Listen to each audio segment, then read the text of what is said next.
अरे बच्चों, good evening good evening. आइए आइए आइए, अभी तो आएंगे धीरे धीरे भाई साहब, टाइम तो हो गया। ओके। कहाँ हैं भाई साहब?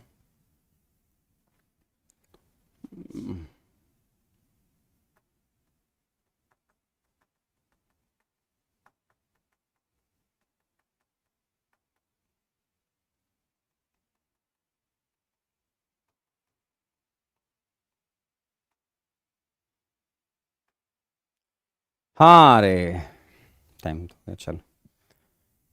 True solution suspension, okay. Last class में जाने से पहले मैं आपसे डिस्कस कर रहा था ट्रू सॉल्यूशन, सस्पेंशन और कोलाइडल सॉल्यूशन के बारे में, ठीक है ना। कोलाइडल सॉल्यूशन मैंने आपसे कहा था, जैसे ट्रू सॉल्यूशन में सॉल्यूट सॉल्वेंट होते हैं, ऐसे ही कोलाइडल सॉल्यूशन में डिस्पर्स फेज और डिस्पर्शन मीडियम होते हैं, ठीक है। सस्पेंशन भी एक हेट्रोजेनस सिस्टम है जिसमें पार्टिकल का डायमीटर जनरली ज़्यादा होता है, या डायमीटर आपका जो है सस्पेंशन के केस में सबसे ज़्यादा होता है। कोलाइडल सॉल्यूशन के डिस्पर्स फेज के पार्टिकल से भी इनका डायमीटर ज़्यादा होता है, ठीक है। तो हम जो लास्ट क्लास में बात कर रहे थे कि ये होमोजीनियस इन नेचर है, डायमीटर पार्टिकल का अपन समझते ही हैं, बहुत बढ़िया सर, ठीक है। तो इस पर अब अपन आगे बात करते हैं ना। ओके। तो ये पार्टिकल की डायमीटर लास्ट क्लास में जाने से पहले मैंने आपसे डिस्कशन कर लिया था मेरे बच्चों, आप बोलोगे बिल्कुल कर लिया था सर, ठीक है। तो अब अपन आगे बढ़ते हैं। देखिए, अब नेक्स्ट पार्ट है classification of colloids. How we can classify our colloids. Colloids को हम ओवरऑल तीन तरीके से क्लासिफाई करते हैं मेरे बच्चों। Classification based on physical state of disperse phase and dispersion medium. एक होता है आपका nature of interaction between disperse phase and dispersion medium particle, और फिर एक और होता है आपका based on nature of disperse phase particles, multi molecular colloids, associate colloids या मैक्रोमोलिकुलाइड्स। तो पहले हम वन बाय वन बात करेंगे। First part is classification based on physical state of disperse phase and dispersion medium. आपके पास तीन फिजिकल स्टेट हैं solute के, सॉल्वेंट के लिए जैसे होती है सॉलिड लिक्विड गैस, ऐसे ही यहां पर डिस्पर्स फेज और डिस्पर्शन मीडियम, दोनों के तीनों तीनों फेज को कंसीडर करोगे, solid liquid gas, solid liquid gas, तो 9 सिस्टम बनेंगे मित्रों, 9 सिस्टम। उन 9 सिस्टम में से एक सिस्टम डिस्कार्ड हो जाएगा जिसका नाम है गैस गैस सिस्टम। कौन सा? Gas gas system. तो उसमें जो गैस गैस का सिस्टम है वो डिस्कार्ड हो जाएगा। क्यों? क्योंकि वो होमोजीनियस होता है। आपने सुना हुआ gaseous mixture is always homogeneous. तो हमारे पास 8 टाइप्स के कोलाइडल सिस्टम बनेंगे मेरे बच्चों, ठीक है।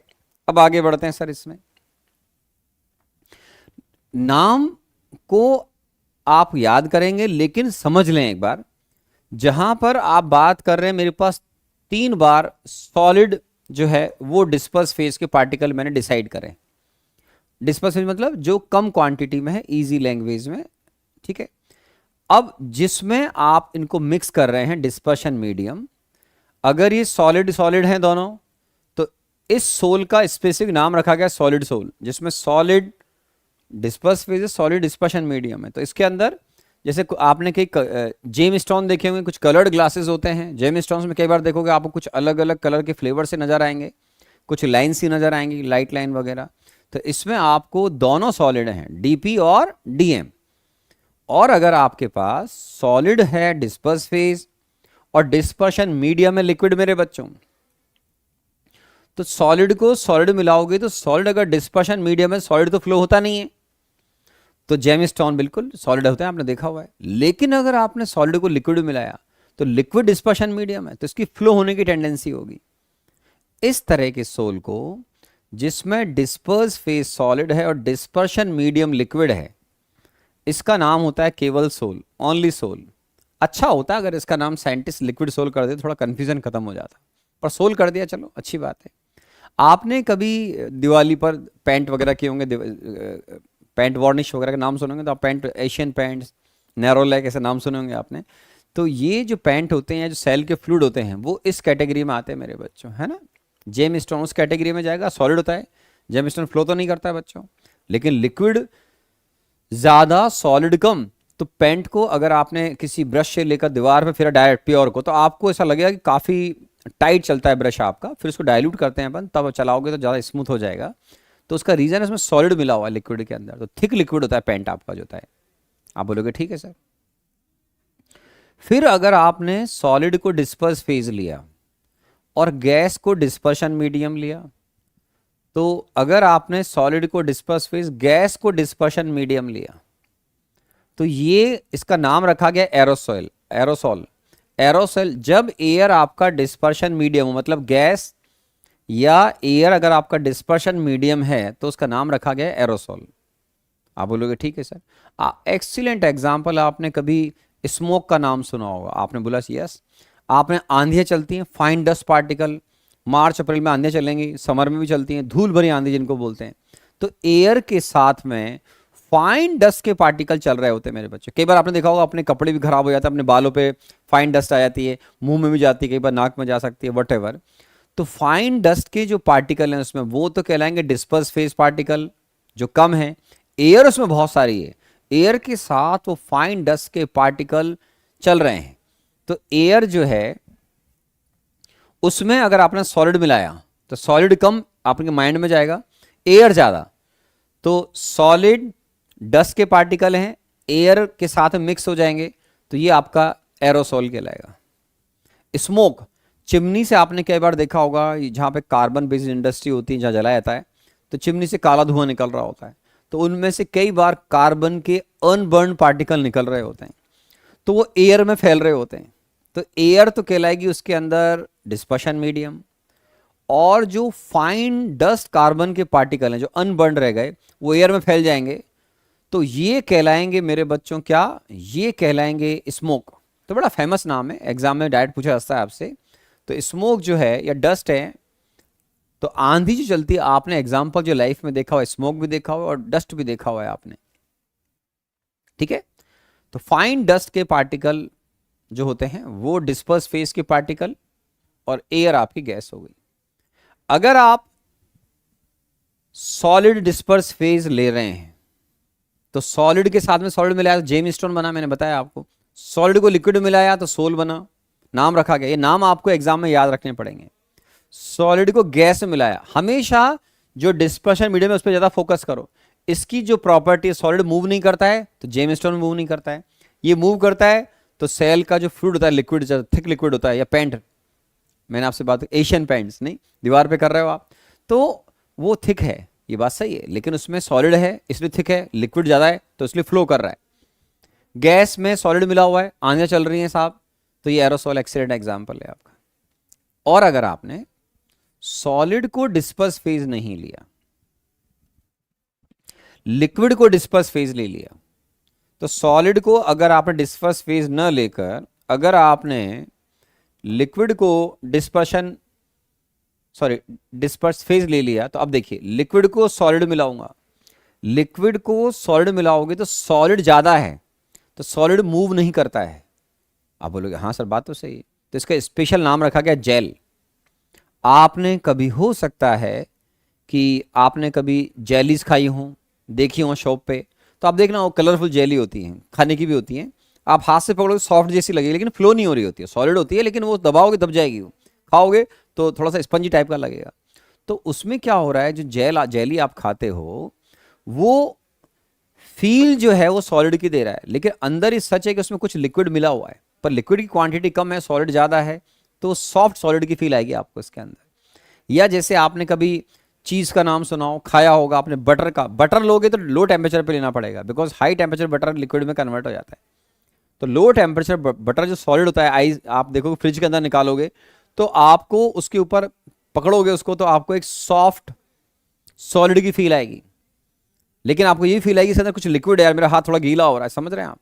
तो इसमें लिक्विड मिला हुआ है सॉलिड के अंदर। चीज, butter at low temperature, jellies, excellent example. दोनों अगर लिक्विड हो, कौन कौन, डिस्पर्स फेज और डिस्पर्शन मीडियम। डिस्पर्स फेज और डिस्पर्शन मीडियम अगर दोनों लिक्विड हैं, तो टाइप ऑफ जो कोलाइड है वो आपका कहलाता है मेरे बच्चों इमल्शन। दूध, हम सब लोग पीते हैं या अधिकतर लोग पीते हैं जिनको मिल्क से एलर्जी नहीं है।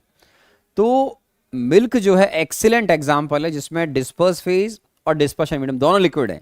इजी लैंग्वेज में पानी के अंदर फैट होता है, हेल्दी फैट। तो ये लिक्विड लिक्विड को मिलाकर बनाओगे मेरे बच्चों तो बनता है इमल्शन। कुछ स्पेसिफिक टाइप की हेयर क्रीम आती हैं जिनको आप लगाओगे तो बड़ा स्मूथली वो फैल जाती हैं, बालों में लगा लेते हैं उनको। आजकल कम बिकती है, पहले ज़्यादा चलती थी। तो ये आता है। तो लिक्विड को लिक्विड मिलाओगे तो इमल्शन बनेगा। लिक्विड को गैस में मिलाया, हा, अगेन गैस डिस्पर्शन मीडियम। ये देखो यहां गैस डिस्पर्शन मीडियम एरोसोल, यहां गैस डिस्पर्शन मीडियम एरोसोल। लेकिन पिछली बार गैस में आप सॉलिड मिला रहे थे, इस बार गैस में आप लिक्विड मिला रहे हैं। क्या मिला रहे हैं? लिक्विड मिला रहे हैं। तो इसका नाम है एरोसोल। लिक्विड कम, गैस ज्यादा। Fog mist formation, cloud. आपने अपने घरों में कई कॉकरोच मारने के या मच्छर मक्खी मारने के स्प्रे देखे होंगे, उसमें लिक्विड भी है लेकिन एयर ज्यादा होती है। उसमें लिक्विड आपका कम स्प्रे होता है, जब आप स्प्रे करते हैं एयर मिक्स होकर, एयर के साथ मिक्स होकर बाहर आता है वो। तो उसमें एयर ज्यादा है, लिक्विड कम होता है। ठीक है। तो या आपने जैसे फॉग देखा होगा, क्लाउड देखे होंगे, बादलों। अगर कभी आप हिल स्टेशन पे गए हों बारिश के दिनों में स्पेशली, तो हिल स्टेशन पे आप ऐसा देखोगे कि कई बार बादल दूर से आता हुआ आपको नजर आएगा। ये आप बोलो बादल जा रहा है, वाइट सा दिखेगा आपको। इजी लैंग्वेज में एयर में मॉइस्चर जा रही है, एयर में मॉइस्चर जा रही है वो। और कई बार ऐसा तो हिल स्टेशन में आप खड़े हैं, बादल आएगा, आप क्रॉस करके निकलेगा तो आपको ऐसा लगेगा हल्का हल्का सा, बहुत हल्का हल्का सा मेरी बॉडी पे मॉइस्चर आ गई, क्योंकि वो मॉइस्चर की जो पार्टिकल है, जो लिक्विड है, वो आपकी बॉडी से टकराते हैं। कई बार आप हिल स्टेशन में ऊपर होते हैं, बादल नीचे से निकल रहे होते हैं, तो उसके अंदर एक्चुअल में मॉइस्चर तो है डिस्पर्स फेज, एयर है डिस्पर्शन मीडियम। तो ये हमारा केस बनता है। लिक्विड और गैस में मिलाओगे तो एरोसोल बनेगा। तो फॉग, बारिश, ये आप देखोगे तो विंटर में जनवरी फरवरी में जनरली हमारे फॉग देखने को मिलेगा आपको। अगेन उसमें मॉइस्चर है, टेम्परेचर ज़्यादा बढ़ जाएगा तो फॉग फिर धीरे धीरे खत्म हो जाता है, बिकॉज वो मॉइस्चर इवोपरेट हो जाएगी, एयर अपनी जगह से चली जाएगी। तो फॉग को हटने में थोड़ा समय लगता है। जहाँ टेम्परेचर बढ़ जाएगा वहाँ फॉग धीरे धीरे अपने आप कम हो जाता है, राइट। तो ये हमारे पास 3 बार सॉलिड डिस्पर्स फेज लिया, 3 बार लिक्विड डिस्पर्स फेज लिया। 3 बार आप गैस को नहीं ले पाएंगे बिकॉज गैस गैस सिस्टम हमारा होमोजेनियस होता है। तो मैं आपसे लास्ट क्लास में बात कर रहा था, कोलाइडल सिस्टम जो है, कोलाइडल जो सिस्टम है वो हमारे 8 होते हैं। दोनों गैस अगर होंगे तो होमोजेनियस सिस्टम बन जाएगा। इसलिए गैस गैस सिस्टम कभी भी कोलाइडल मिक्सचर या सोल प्रोवाइड नहीं करता है। गैस को अगर आप सॉलिड मिला रहे हैं तो सॉलिड सोल बनता है मेरे बच्चों। आपने जैसे स्पेसिफिक टाइप के स्टोन देखे होंगे, प्यूमाइस स्टोन, या आपने फॉर्म रबर देखा हो कि रबर के अंदर काफ़ी स्पंजी टाइप का एयर सा भरा होगा उसके अंदर, या आपने कभी कुछ स्पेसिफिक टाइप के स्टोन देखे हों जो बहुत हल्के होते हैं, जो पानी में काफ़ी तक तैर जाते हैं, वो इसी तरह का केस होता है। ठीक है। तो ये पानी में तैरने वाले कई पत्थर बहुत लाइट होते हैं, आपने कई बार देखे होंगे। कई लोग तो उसको रब करने में, स्किन रब करने में भी काम में लेते हैं घरों के अंदर, है ना। और अगर आपने गैस लिया डिस्पर्स फेज, मतलब गैस कम लिक्विड ज़्यादा, तो ये स्पेसिफिक नाम याद रखना, फॉर्म।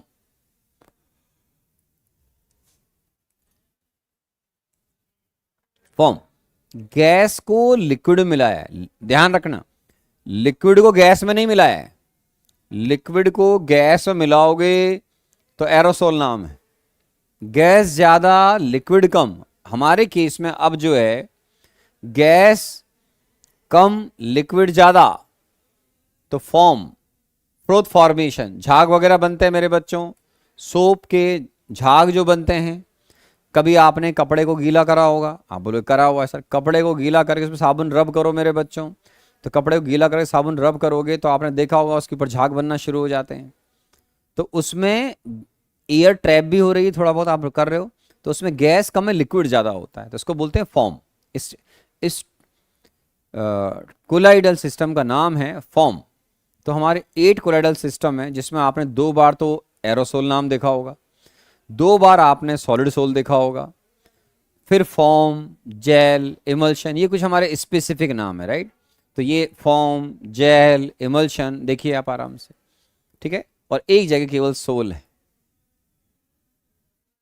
ये नाम एक ही जगह है, ठीक है। तो ये अपने को थोड़ा सा याद करना पड़ेगा। हमेशा डिस्पर्शन मीडियम को जरूर देखो, समझो उसकी जो प्रॉपर्टी है उससे मैच करता हुआ सिस्टम नजर आएगा। लिक्विड में गैस है तो लिक्विड फ्लो करता है, तो इसीलिए जो झाग वगैरह हैं वो बिल्कुल आपके एक प्लेस से दूसरे प्लेस तक मूव कर सकते हैं।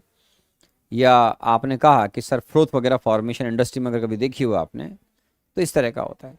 गैस अगर सॉलिड में मिक्स कर दोगे, फॉर्म स्पंजी रबर वगैरह बनाओगे, लाइट होता है, काफ़ी लाइट होता है वो, है ना। तो उसमें ऐसा फील आएगा कि यार देखने में बहुत बड़ा है, उठाओगे तो बड़े आराम से उड़ जाएगा।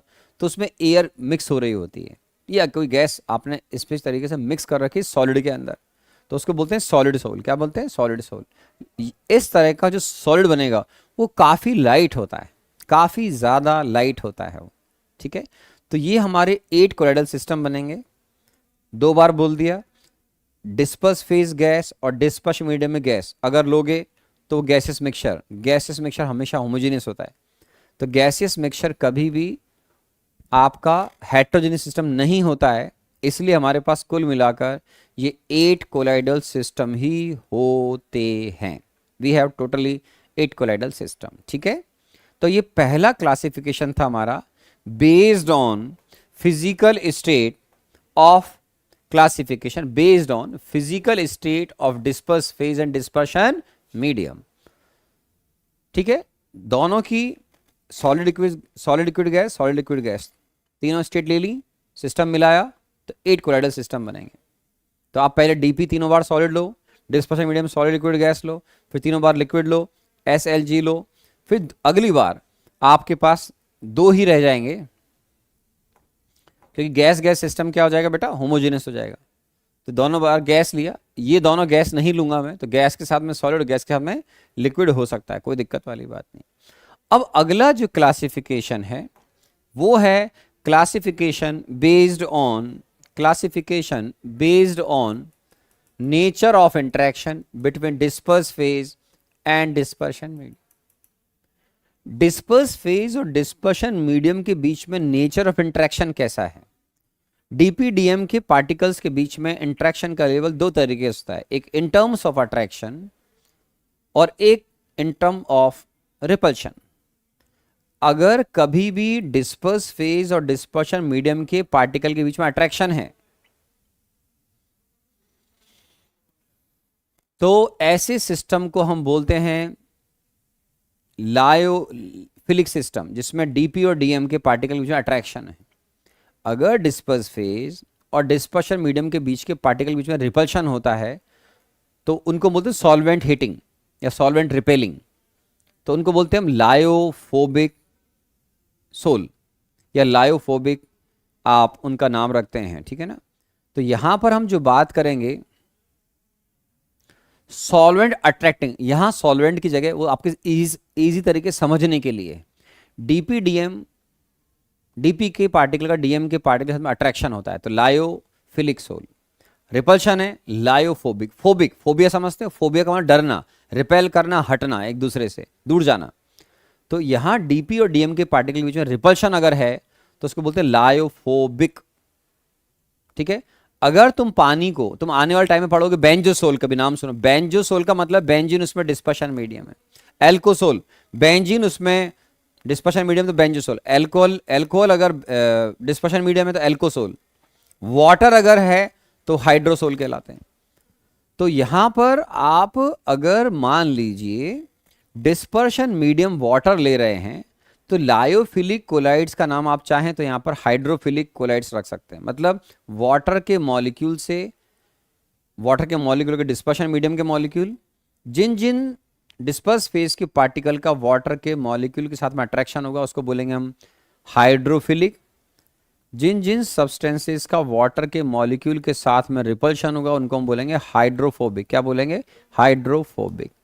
तो हमारे पास हाइड्रोफिलिक और हाइड्रोफोबिक, ये 2 तरह के आपके सोल हैं। और अगर आप पानी को सॉल्वेंट नहीं लेते हैं, डिस्पर्शन मीडियम नहीं लेते हैं, तो कोई जबरदस्ती नहीं है, तो नॉर्मल वर्ड याद रखिए, लायोफिलिक और लायोफोबिक। अब ये जो लायोफिलिक कोलाइड है, मैंने बोला इनमें डीपीडीएम के बीच में अट्रैक्शन है, उधर उन दोनों के बीच में रिपल्शन है। कौन से में? लायोफोबिक में। ये सोल इजीली प्रिपेयर्ड हो जाते हैं। कौन से? लायोफिलिक जो सोल हैं वो इजीली प्रिपेयर्ड होते हैं। लायोफोबिक में क्योंकि डीपीडीएम के पार्टिकल के बीच में रिपल्शन होता है, तो स्पेशल टेक्निक्स हमको यूज करनी पड़ती हैं, स्पेशल मेथड्स यूज करने पड़ते हैं हमको प्रिपरेशन के लिए। अभी आप आने वाले टाइम में जो प्रिपरेशन ऑफ कोलाइड्स की बात करोगे, वो वास्तव में जो स्पेसिफिक मेथड है वो सारे लायोफोबिक कोलाइड्स के होते हैं। लायोफिलिक तो बड़ा आसानी से डीपीडीएम के बीच में अट्रैक्शन है। पानी लो, उसमें अगर आपने डिस्पर्स फेज के पार्टिकल को चम्मच से मिलाया, डिजोल्व हो गया, बढ़िया सॉल्यूशन बन गया, या कोलाइडल सॉल्यूशन या सोल बन गया, तो समझ जाइए वो लायोफिलिक है। कोई स्पेशल मेथड की रिक्वायरमेंट नहीं होती है। ठीक है। ये जो सोल हैं जिनका नाम है लायोफिलिक सोल, ये नेचर में रिवर्सिबल होते हैं। अब यहाँ रिवर्सिबल का मतलब कंफ्यूज होना नहीं है कि कोई प्रोसेस फॉरवर्ड बैकवर्ड जा रहा है। यहाँ रिवर्सिबल का मतलब है कि जैसे स्टार्च लिया आपने, स्टार्च को पानी मिलाया, चम्मच से डिजोल्व कर दिया, घुमा दिया, मिला दिया, मिक्स कर दिया, सोल बन गया साहब। ये सोल नेचर में स्टेबल होता है। आप इसको ढक्कन से ढक दीजिए, ग्लास को ढक दीजिए किसी प्लेट से, वो सोल लंबे टाइम तक स्टेबल रहेगा क्योंकि डीपीडीएम के पार्टिकल के बीच में अट्रैक्शन होता है। यहाँ रिवर्सिबल स्टेबल नेचर में है, यहाँ ये नेचर में स्टेबल नहीं होते हैं। कौन से? Lyophilic colloids. क्योंकि लायोफोबिक कोलाइड्स स्टेबल नहीं होंगे, लायोफिलिक स्टेबल हैं क्योंकि यहाँ डीपीडीएम के पार्टिकल के बीच में अट्रैक्शन है। अगर रिपल्शन है तो लायोफोबिक बनेंगे, तो लायोफोबिक नेचर में अनस्टेबल होते हैं। इस तरह के सोल को अगर आप स्टेबलाइज करना चाहते हैं तो हम कुछ सब्सटेंसेस को ऐड करते हैं, इनका नाम होता है स्टेबलाइजिंग एजेंट। क्या नाम होता है? Stabilising agent. ठीक है। और ये नेचर में इरिवर्सिबल होते हैं। यहां इरिवर्सिबल और रिवर्सिबल का मतलब क्या समझाता हूं। आपके पास गोल्ड है, सिल्वर है, अब इनका आप कोई नॉर्मल लिक्विड में पानी मिलाओगे तो इनका कोई सोल बनता नहीं है, क्योंकि इनके पार्टिकल को अट्रैक्शन नहीं होता है वाटर के मॉलिक्यूल के साथ में, सिल्वर गोल्ड का। ठीक है ना। तो लेकिन अगर आप सिल्वर गोल्ड को पानी मिला रहे हो, डायरेक्ट तो नहीं बन रहा है सोल, नहीं बनता है। आप सिल्वर को पानी पटा तो घुमाओ, क्या आपको लगता है डिजोल्व हो जाएगी सिल्वर? नो। गोल्ड मिलाओ पानी में, घोल दो, लगता है मिल जाएगा? नो। तो यहां पर स्पेशल मेथड से सोल बनाया जाएगा। बनाना बहुत डिफिकल्ट है, इसको डैमेज करना आसान है क्योंकि डीपीडीएम के पार्टिकल में अट्रैक्शन होता ही नहीं है। स्पेशल मेथड से आपने सोल बनाया, बहुत ही इजीली उसको आप डैमेज कर सकते हो क्योंकि नेचर में अनस्टेबल है। तो बनाना मुश्किल, तोड़ना आसान, एक ही डायरेक्शन का प्रोसेस है आपका। एक बार आपने बना दिया मुश्किल से, या आपने बनाया, डिफिकल्ट टास्क था, तोड़ना आसान है, ब्रेक करना आसान है। ठीक है। तो यहां पर एक डायरेक्शन इंपॉर्टेंट है। लायोफिलिक कोलाइड्स में क्या होता है? स्टार्च को पानी मिलाया, चम्मच से हिला दिया, आराम से सोल बन गया। आप बोलोगे ठीक है सर, अब आपके पास ये नेचर में सोल स्टेबल है, ढक के रख दो तो महीनों बाद देखो सोल मिल जाएगा। एक बच्चे ने बोला सर अपन एक काम करते हैं, इस सोल को हीट देते हैं, एवोपरेट करेंगे। आप अगर स्टार्च को पानी मिलाकर चम्मच से मिला दोगे तो सोल बन जाएगा। तुमने उसका एवोपरेशन स्टार्ट कर दिया, मान लो आपकी इच्छा हुई, तो इसका जो आपने एवोपरेशन स्टार्ट किया, पानी कौन है? डिस्पर्शन मीडियम, वो तो एवोपरेट हो जाएगा। सॉल्यूट कौन है? स्टार्च, मतलब डिस्पर्स फेज, वो नीचे बैठा रहेगा। एक समय से आएगा सारा पानी एवोपरेट हो जाएगा। तो बीकर के बॉटम में कौन पड़ा रहेगा? केवल स्टार्च। डीपीडीएम अलग अलग हो गए, सोल ही खत्म हो गया। अब आपने वापस में पानी मिलाया, पानी मिलाओगे, वापस चम्मच से हिलाओगे मेरे बच्चों, सोल फिर आसानी से बन जाएगा। तो हमने एवोपरेट करके डिस्पर्शन मीडियम जो वोलेटाइल वाटर था उसको उड़ा दिया। तो यहां रिवर्सिबल का मतलब है कि आप अगर डीपीडीएम के पार्टिकल को हटा दोगे एवोपरेट करके, तो वापस से जब आप स्टार्च, पहले पानी में स्टार्च मिलाया, सोल बन गया, पानी को इवोपरेट कर दिया, सारा पानी उड़ गया, बॉटम में स्टार्च रह जाएगा। फिर पानी मिला दोगे, चम्मच से मिलाओ, आसानी से दोबारा बन जाएगा। इसको बोलते हैं रिवर्सिबल। इस तरह के जो सोल है वो क्या है? रिवर्सिबल है। कि अगर आपने उसको बना दिया और उसको अगर वापस आपने उसके कॉन्स्टेंट सब्सटेंस में ब्रेक कर दिया या कन्वर्ट कर दिया, फर्दर मिला दीजिए, आसानी से बन जाएगा। लायोफोबिक में आसानी से कभी नहीं बनता है आपका सोल, इसका ध्यान रखें। लायोफिलिक कोलाइड्स का बढ़िया हाइड्रोलिसिस होता है, extensive hydrolysis of disperse phase takes place. Dispersion phase का इफेक्टिव हाइड्रोलिसिस नहीं होता है आपके लायोफोबिक सोल के अंदर। तो ये सारे पॉइंट आपको भी आगे मिलेंगे स्लाइड में, डोंट वरी। जो मैं बोल रहा हूं देखिए, लायोफिलिक कोलाइड्स क्या है? डीपीडीएम के पार्टिकल के बीच में अट्रैक्शन। डीपी का मतलब डिस्पर्स फेज, डीएम का मतलब dispersion medium. Attraction between DP and DM particle. वहां क्या लिखा होगा? Repulsion between DP and DM particle. ठीक है। दूसरा है, इनका प्रिपरेशन इजी है। गम नाम सुना होगा आपने, गम, जिलेटिन, स्टार्च, रबर वगैरह। इनको किसी सूटेबल लिक्विड में मिक्स कर दीजिए, आराम से ये सोल बन जाता है, इजी प्रेसिपिटेशन। दूसरा, स्पेशल मेथड यूज करने पड़ेंगे यहां पर। क्यों? क्योंकि यहां डीपीडीएम के पार्टिकल के बीच में इफेक्टिव कोई अट्रैक्शन नहीं होता है। ठीक है। तो यहां पर जो सब्सटेंसेज हैं, जैसे आपने कभी प्लेटिनम, गोल्ड, सिल्वर के नाम सुने हैं, सल्फर के नाम सुने हैं, या उनके मेटल के सल्फाइड होते हैं उनके नाम सुने हैं, तो इनको अगर आप इनके सोल बनाना चाहते हो तो इनको किसी स्पेशल मेथड से आपको कन्वर्ट करना पड़ेगा इफेक्टिव सोल के अंदर। क्योंकि ये जो सल्फाइड है मेटल के, या मेटल है, इनके सोल आसानी से नहीं बनते पानी में। आप आर्सेनिक सल्फाइड को पानी में मिलाओगे सोल थोड़ी बनता है, सल्फर को पानी में मिलाओ तो सोल बन जाएगा? नो। स्पेशल मेथड थोड़ी देर में जब हम प्रिपरेशन ऑफ कोलाइड्स की बात करेंगे तो उसमें जो जितने मेथड पढ़ोगे वो सारे लायोफोबिक के मेथड होते हैं। अरे लायोफिलिक में करना है क्या है यार? डिस्पर्शन मीडियम लिया, डीपी लिया, मिक्स कर दो चम्मच से, बढ़िया घोल दो, बन गया first class. Reversible in nature, अभी अभी मैंने आपको रिवर्सिबल का मतलब समझाया। इरिवर्सिबल का मतलब है इसका बनाना बहुत डिफिकल्ट है, तोड़ना इसको बहुत आसान होता है। मतलब उसको ब्रेक करना डीपीडीएम में बड़ा आसान होता है। स्टेबल इन नेचर, अभी बताया मैंने आपको, ये अनस्टेबल नेचर में है, क्योंकि डीपीडीएम की पार्टिकल के बीच में रिपल्शन है। तो इनको अगर आप स्टेबल करना चाहते हैं तो उसके लिए एक टर्म होता है स्टेबलाइजिंग एजेंट। तो स्टेबलाइजिंग एजेंट यहां पर इंपॉर्टेंट होता है।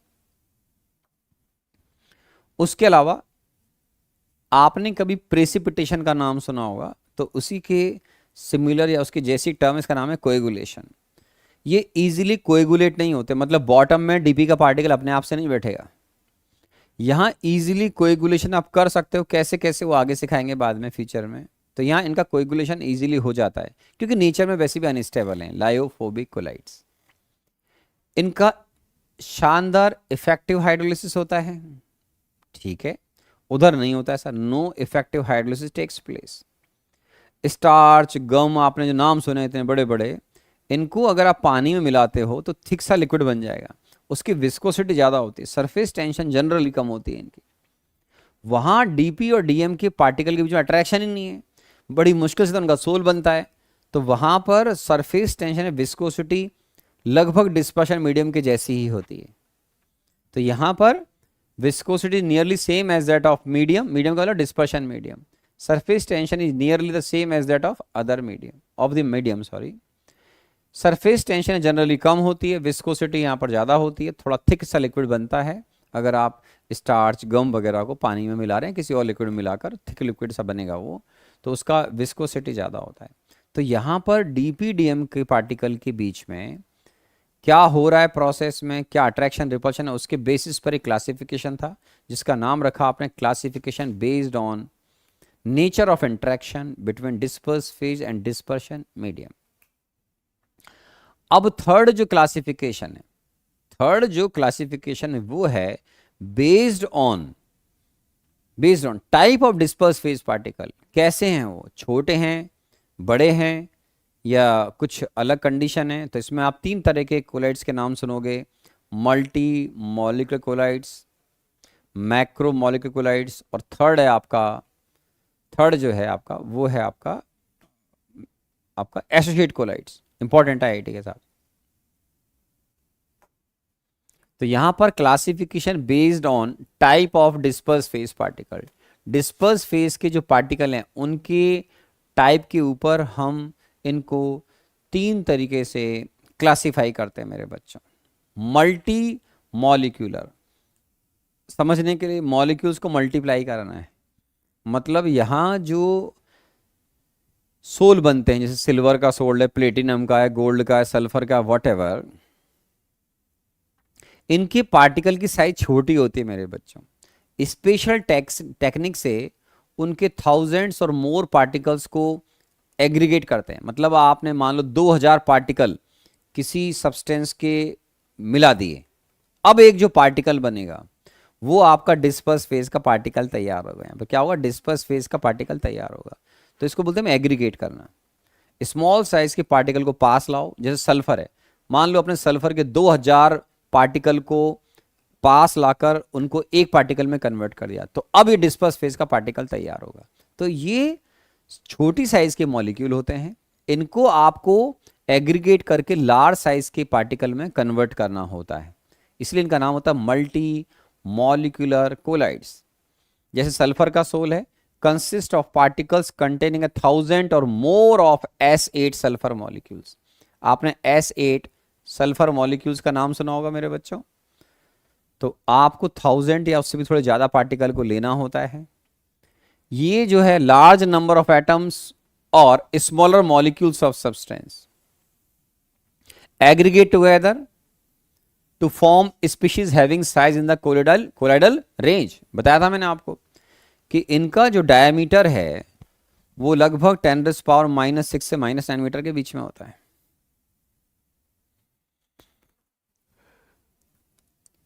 तो यहां जो पार्टिकल हैं वो छोटी साइज के हैं, उनको आपको एग्रीगेट करना है, मल्टी मॉलिक्यूलाइड्स में कन्वर्ट करना है।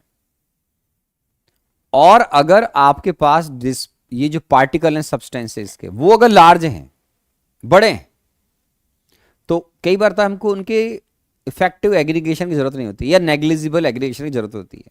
मॉलिक्यूल पहले से बड़े हैं, यार यहाँ पार्टिकल बहुत छोटे हैं, गोल्ड के, सिल्वर के, प्लेटिनम के पार्टिकल छोटे होते हैं। लेकिन आप एक बात करो, गम, स्टार्च, जिलेटिन या सुक्रोस वगैरह की बातें करो, अबे पार्टिकल कितना बड़ा है, C12, S22, O11। तो ये जो क्लासिफिकेशन है उसमें based on type of dispersive particle में मल्टी मॉलिक्यूलर कोलाइड्स के बाद सेकंड नंबर आता है मैक्रो मॉलिक्यूलर कोलाइड्स। मैक्रो मतलब बड़ा मॉलिक्यूल, है ना, macro molecular colloids. Macro molecule जो है उनको एक सुटेबल सॉल्वेंट में मिक्स किया जाता है और इनकी साइज ज़्यादा होती है मेरे बच्चों। तो ये डायरेक्ट अगर आप इनको मिलाओगे तो बिल्कुल पॉसिबल है कि आपका इफेक्टिवली कोलाइडल सॉल्यूशन बन जाए। स्टार्च वगैरह का नाम ले रहा था मैं, सेलुलोज वगैरह का, प्रोटीन, एंजाइम्स नाम सुना है, हायर मोलर मास था इनका एंजाइम से प्रोटीन का। नायलॉन 66 आपने इनके नाम सुने होंगे, पॉलीथीन या सिंथेटिक रबर वगैरह के नाम सुने होंगे। तो ये जो सब्सटेंसेज हैं इनका मोलर मास ज़्यादा होता है, इनकी पार्टिकल साइज में बहुत बड़े होते हैं, तो इनकी आपको अधिकतर समय कोई इफेक्टिव एग्रीगेशन की रिक्वायरमेंट नहीं होती। बहुत कम पार्टिकल के एग्रीगेट होने से, या हो सकता है पहले से साइज बहुत बड़ी हो, बस डीएम में मिला दीजिए तो ये कोलाइडल सॉल्यूशन आपका या कोलाइडल सोल आपका बन जाएगा। तीसरा होता है मेरे बच्चों एसोसिएट कोलाइड्स। क्या होता है, एसोसिएटेड कोलाइड्स। एसोसिएट जो कोलाइड्स होते हैं, जैसे आपने सोप या डिटर्जेंट का नाम सुना हुआ है। सोप या जो डिटर्जेंट हैं ये अगर आप पानी में मिलाओगे और शुरू में आपने इनको बहुत कम अगर मिला है, मान लो इनकी कंसंट्रेशन 10⁻⁻⁶ है, आपने सोडियम स्टेट साबुन का इंपॉर्टेंट कांस्टेंट सब्सटेंस है, उसको पानी में मिलाया, अब उसकी कंसंट्रेशन पानी में बहुत कम है, 10⁻10, -9, -8, -7, -5 m है, बहुत कम साबुन पानी में डिजोल्व है। तो ये सॉल्यूशन आपका ट्रू सॉल्यूशन तरह बिहेव करता है या ट्रू सॉल्यूशन कहलाता है। एक डेफिनेट कंसंट्रेशन सॉलिड की जैसे पानी में आएगी, वहां पर अभी आप थोड़ी देर में बात करोगे, मिसेल फॉर्मेशन स्टार्ट हो जाता है। जैसे भी डेफिनेट कंसंट्रेशन क्रॉस करता है उसको बोलते हैं एबो CMC। वो जैसे ही CMC को क्रॉस करेगा, क्या करेगा, CMC क्रॉस करेगा, वहां पर मिसेल फॉर्मेशन हो जाएगा। अब ये क्या होता है बताऊंगा मैं आपको। तो एक होता है मिसेल फॉर्मेशन, मतलब एसिड कोलाइड्स होते हैं, लगभग 80-100 से लेकर 200-300 पार्टिकल्स का इन जनरल एक डेफिनेट मैनर में एग्रीगेशन होता है। कैसे होता है दिखाऊंगा मैं भी आपको। और आपने उसका 9th-10th क्लास में सोप या डिटर्जेंट के क्लीनिंग एक्शन को सुना या सीखा होगा, तो वो पार्ट आपको यहाँ भी दोबारा देखने को मिलेगा, ठीक है। तो यहाँ पर जनरली बहुत लार्ज साइज के particle, starch, cellulose, protein, enzymes, polythene या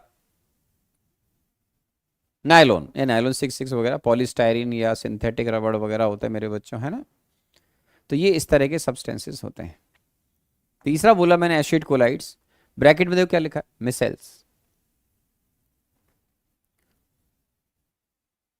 अभी अभी मैंने नाम लिया कुछ सॉल्यूशन जो होते हैं, सब्सटेंसेस हैं जिनकी जो हायर कंसंट्रेशन पर कोलाइडल बिहेवियर शो करते हैं या एग्रीगेशन होता है उनका इफेक्टिवली। कभी भी पार्टिकल्स के डेफिनेट मैनर में अगर एग्रीगेशन होगा तो उसको बोलते हैं मिसेल्स फॉर्मेशन। इसके लिए आपका जो सोप या डिटर्जेंट है उसको जब पानी मिलाओगे तो उसकी कंसंट्रेशन एक डेफिनेट कंसंट्रेशन ज़्यादा होनी चाहिए, उसका नाम होता है क्रिटिकल मिसेल कंसंट्रेशन, शॉर्टकट में सीएमसी बोलते हैं। अगर आपके इलेक्ट्रोलाइट मतलब सोप या डिटर्जेंट को पानी में मिलाया, अगर उनकी कंसंट्रेशन सीएमसी से ज़्यादा है, ठीक है, किससे ज़्यादा है, सीएमसी ज़्यादा है, तो वहाँ पर मिसेल फॉर्मेशन होना शुरू हो जाता है। क्या होता है, मिसेल फॉर्मेशन शुरू हो जाता है। मिसेल फॉर्मेशन के लिए सॉल्यूशन का टेम्परेचर एक डेफिनेट टेम्परेचर से ज़्यादा होना चाहिए, उसका नाम होता है क्राफ्ट टेम्परेचर। कभी भी अगर सॉल्यूशन का टेम्परेचर क्राफ्ट टेम्परेचर से अगर ज़्यादा है मेरे बच्चों, किससे ज़्यादा है, क्राफ्ट टेम्परेचर से अगर ज़्यादा है, तो उस सिचुएशन में आपकी मिसेल फॉर्मेशन हो जाता है। तो आपको आईआईटी जेईई एडवांस से दो बातें याद रखनी है। कंसंट्रेशन ऑफ सॉल्यूशन, जिसमें सॉल्यूट कौन है, सोप या डिटर्जेंट है, उनकी कंसंट्रेशन अगर सीएमसी ज़्यादा हो गई तो मिसेल फॉर्मेशन होगा। और टेम्परेचर का सॉल्यूशन भी एक डेफिनेट टेम्परेचर, इसका नाम है क्राफ्ट टेम्परेचर, उससे ज़्यादा होना चाहिए। टेम्परेचर अगर कम होगा, क्राफ्ट टेम्परेचर से कम, तो मिसेल फॉर्मेशन नहीं होगा। या आपकी सॉल्यूट मतलब सोप या डिटर्जेंट की कंसंट्रेशन अगर सीएमसी से कम हुई तो वो ट्रू सॉल्यूशन कहलाएगा। जैसे आपने NaCl को पानी मिला, NaCl बन गया एक्वा सॉल्यूशन, HCl को पानी मिला, HCl एक्वा सॉल्यूशन बन गया। इसी तरीके से वो सोडियम स्ट्रेट का एक्वा सॉल्यूशन बनेगा अगर सोडियम स्ट्रेट की कंसंट्रेशन सीएमसी से कम है, तो दैट इज कॉल्ड, क्या बोला मैंने आपको, दैट इज कॉल्ड, आप बोलोगे सर क्या बोला, ट्रू सॉल्यूशन। तो कंसंट्रेशन इलेक्ट्रोलाइट की ट्रू सॉल्यूशन क्या है, जो आप पढ़ते हो, जो आपने मोल कांस्टेंट पढ़ा हुआ है, HCl aqueous 0.1 m aqueous solution HCl, या 0.2 m NaOH aqueous solution, 0.5 m NaCl aqueous solution, ठीक है।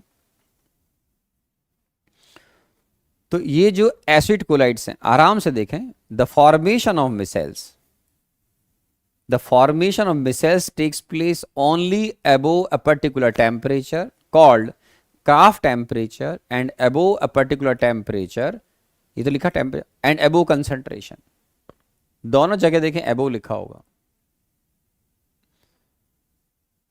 Craft temperature micelle concentration, CMC critical micelle concentration, ठीक है। तो मिसेल फॉर्मेशन के लिए हमारे सोप या डिटर्जेंट की कंसंट्रेशन सीएमसी से ज्यादा होनी चाहिए, तब बनता है मेरे बच्चों कौन, क्रिटिकल मिसेल, आपका मिसेल फॉर्मेशन।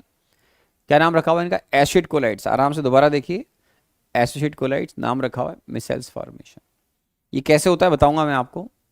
जैसे सोप के लिए सीएमसी की कंडीशन आपके बोर्ड की बुक में दे रखी है, 10⁻³ से लेकर लगभग 10⁻⁴ मोल पर लीटर की इसकी रेंज होती है सीएमसी सोप की।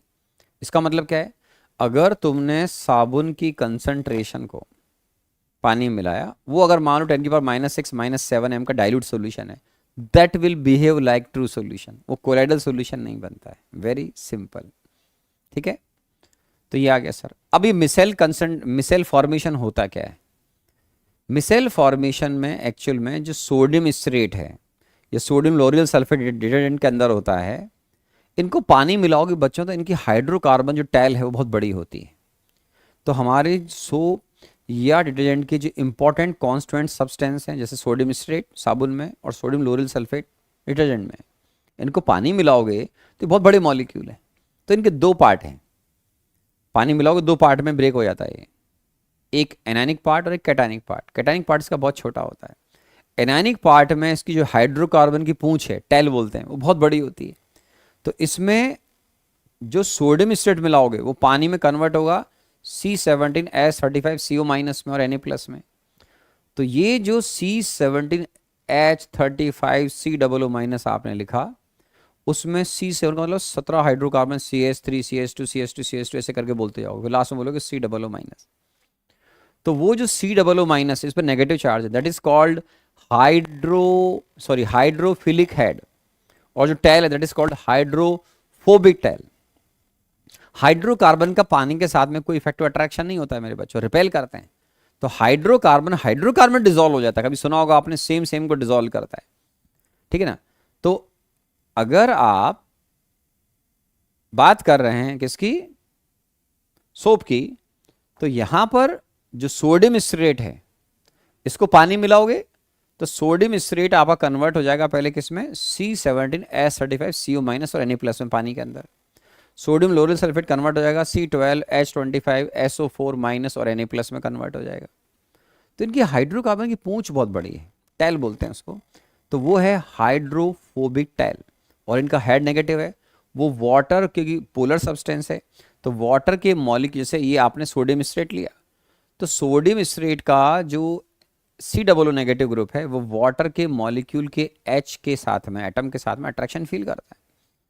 क्योंकि आपने पढ़ा होगा इनऑर्गेनिक केमिस्ट्री में O और H की इलेक्ट्रोनेगेटिव अलग अलग होती है। तो O पर डेल्टा नेगेटिव चार्ज और H पर plus negative plus delta charge charge होता है H के ऊपर वाटर मॉलिक्यूल में।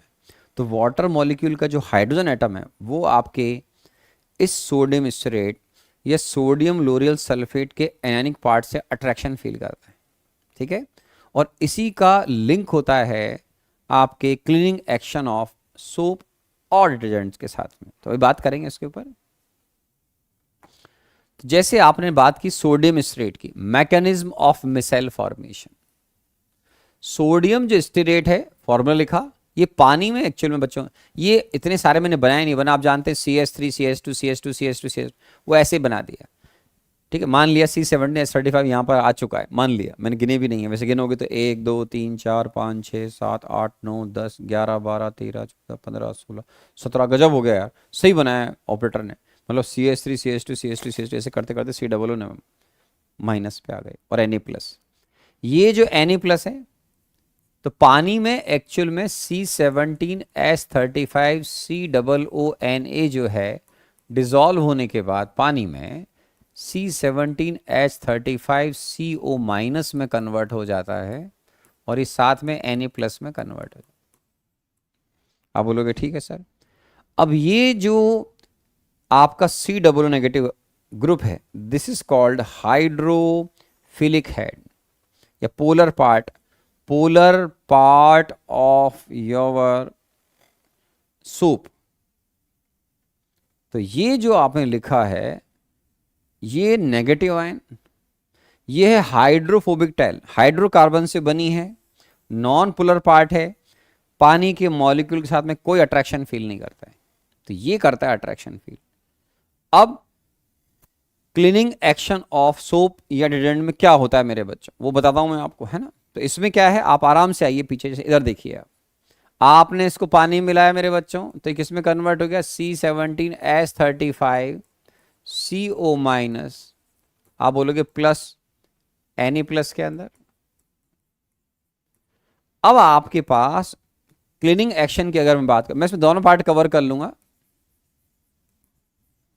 क्लीनिंग एक्शन ऑफ सोप, मान लीजिए मैं उसकी बात कर रहा हूं।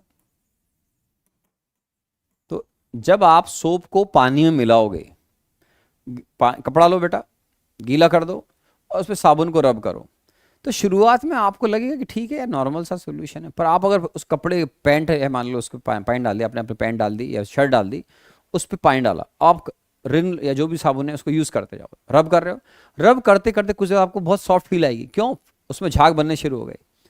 तो पहले जब शुरू में झाग बहुत कम होते हैं इनिशियल स्टेज में, जब सोडियम स्ट्रेट की कंसंट्रेशन CMC से कम है, वो ट्रू सोल्यूशन है।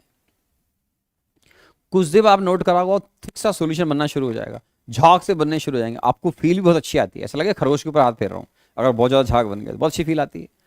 वो सही मायनों में जो ट्रू सॉल्यूशन शुरू बना था, now that is convert into colloidal solution, वो कोलाइडल सॉल्यूशन में कन्वर्ट हो चुका है।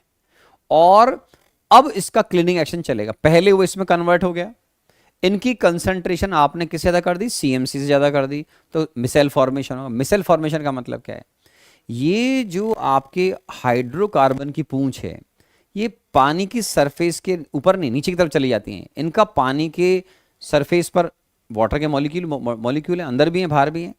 तो इनके जो COO नेगेटिव ग्रुप हैं ये अट्रैक्शन फील करते हैं वाटर के मॉलिक्यूल के साथ में। एक्चुअल में वाटर मॉलिक्यूल के हाइड्रोजन एटम के साथ में अट्रैक्शन फील करते हैं।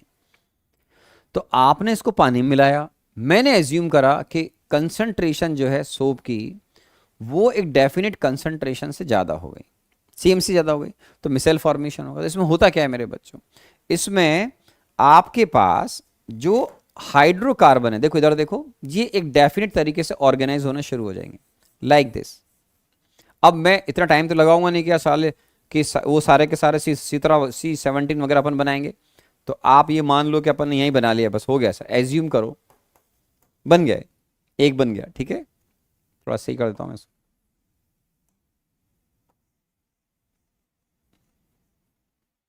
अब ये जो बनेंगे ऐसे और भी बनेंगे, आप बोलोगे हाँ सर बनेंगे।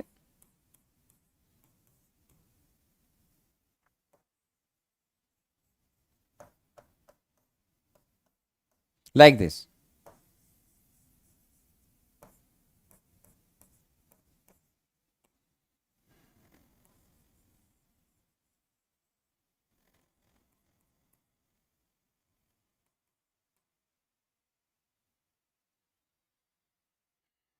ठीक है। तो ये जो मिसाइल बनेंगे, मैं ज़्यादा नहीं बना रहा हूँ, टाइम बहुत लगता है यार।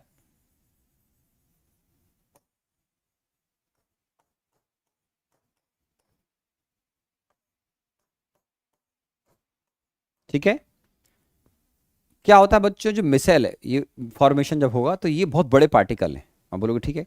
तो जो माइनस माइनस है ये एक दूसरे रिपेल फील करते हैं, तो माइनस माइनस एक दूसरे हटना शुरू होगा।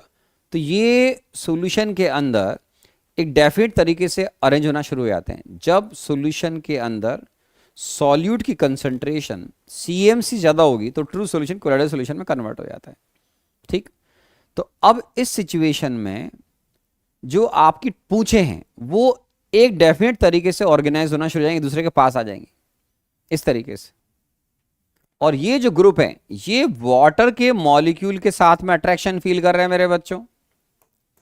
ये वाटर के मॉलिक्यूल से अट्रैक्शन फील कर रहा है, जैसे HOH, मैं एक दो ही बना रहा हूं बस, और साथ में पानी में Na+ तो प्रेजेंट है ही मेरे बच्चों। तो ये हमारे वाटर के मॉलिक्यूल एक दो नहीं होते, बहुत सारे होते हैं, पर ऐसे सिंबॉलिक दिखा रहे हैं। तो ये वाटर के अंदर प्रेजेंट वाटर के मॉलिक्यूल और Na+ के साथ में अट्रैक्शन फील करते हैं।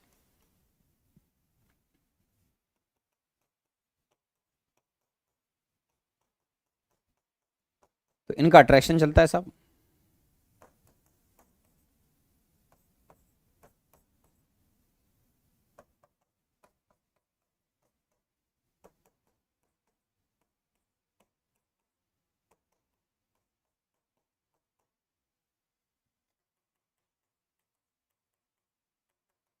आप चाहें तो और वाटर के मॉलिक्यूल दिखाओ सर, वो आपकी मर्जी है, पर अपन एक एक दिखा दिए ऐसे।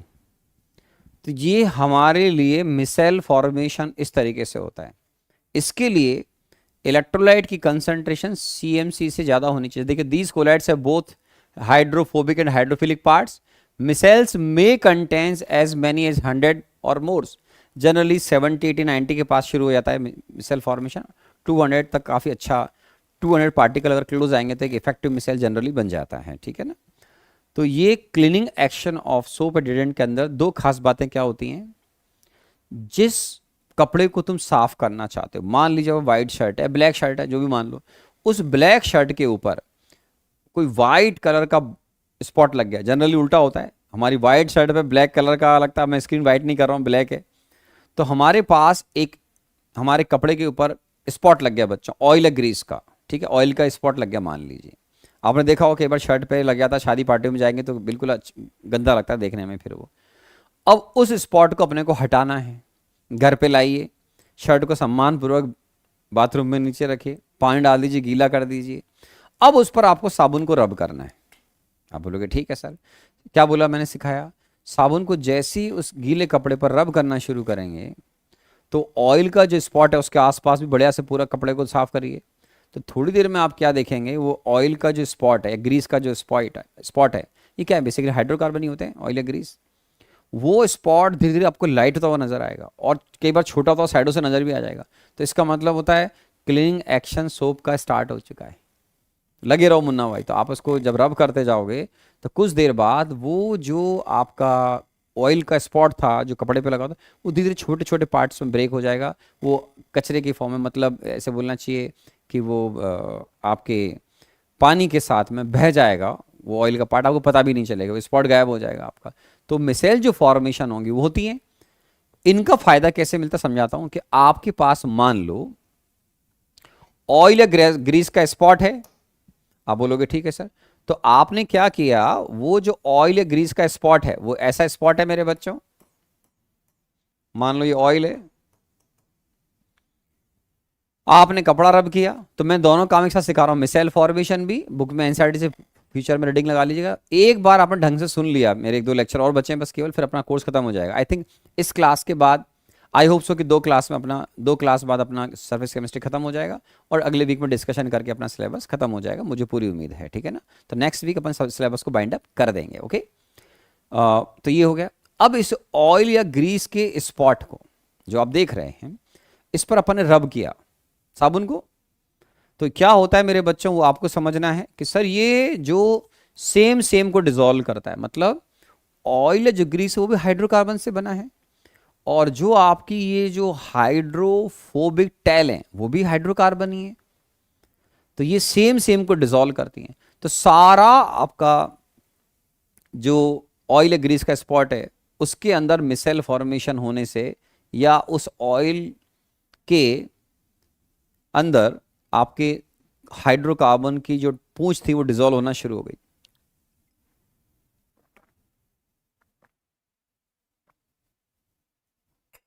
ठीक है, तो यहां पर वो ऑयल या ग्रीस की अंदर स्पॉट में डिसॉल्व होना शुरू हो गई। अब क्या हो रहा है, जो हेड हैं उनका पानी के मॉलिक्यूल अट्रैक्शन है, ये वाटर के मॉलिक्यूल और Na+ अट्रैक्शन फील करेंगे। तो वाटर के मॉलिक्यूल तो इनको खींच रहे होंगे और पीछे से इनकी पूंछ गायब होती जा रही है, क्यों, डिसॉल्व हो रही है। तो ये जहां से ब्रेक होगा, जैसे मान लो यहां से ब्रेक हुआ मेरे बच्चों, तो आपके ऑयल का स्पॉट का इतना बड़ा पोर्शन इसके साथ में चला जाएगा। ये यहां से ब्रेक हुआ तो ये जैसे ही ब्रेक होगा मेरे बच्चों, तो ये ऑयल का छोटा सा पार्ट, इस इतना बड़ा ग्रुप नहीं, इसको और अंदर करना होता है, मैंने थोड़ा सा ऑयल ये इसके थोड़ा छोटा दिखा दिया है ना, तो ये थोड़ा सा और अंदर की तरफ शिफ्ट होगा, मैंने ज़्यादा दिखा दिया, या इसको बड़ा करता हूँ ऑयल ग्रीस के स्पॉट को।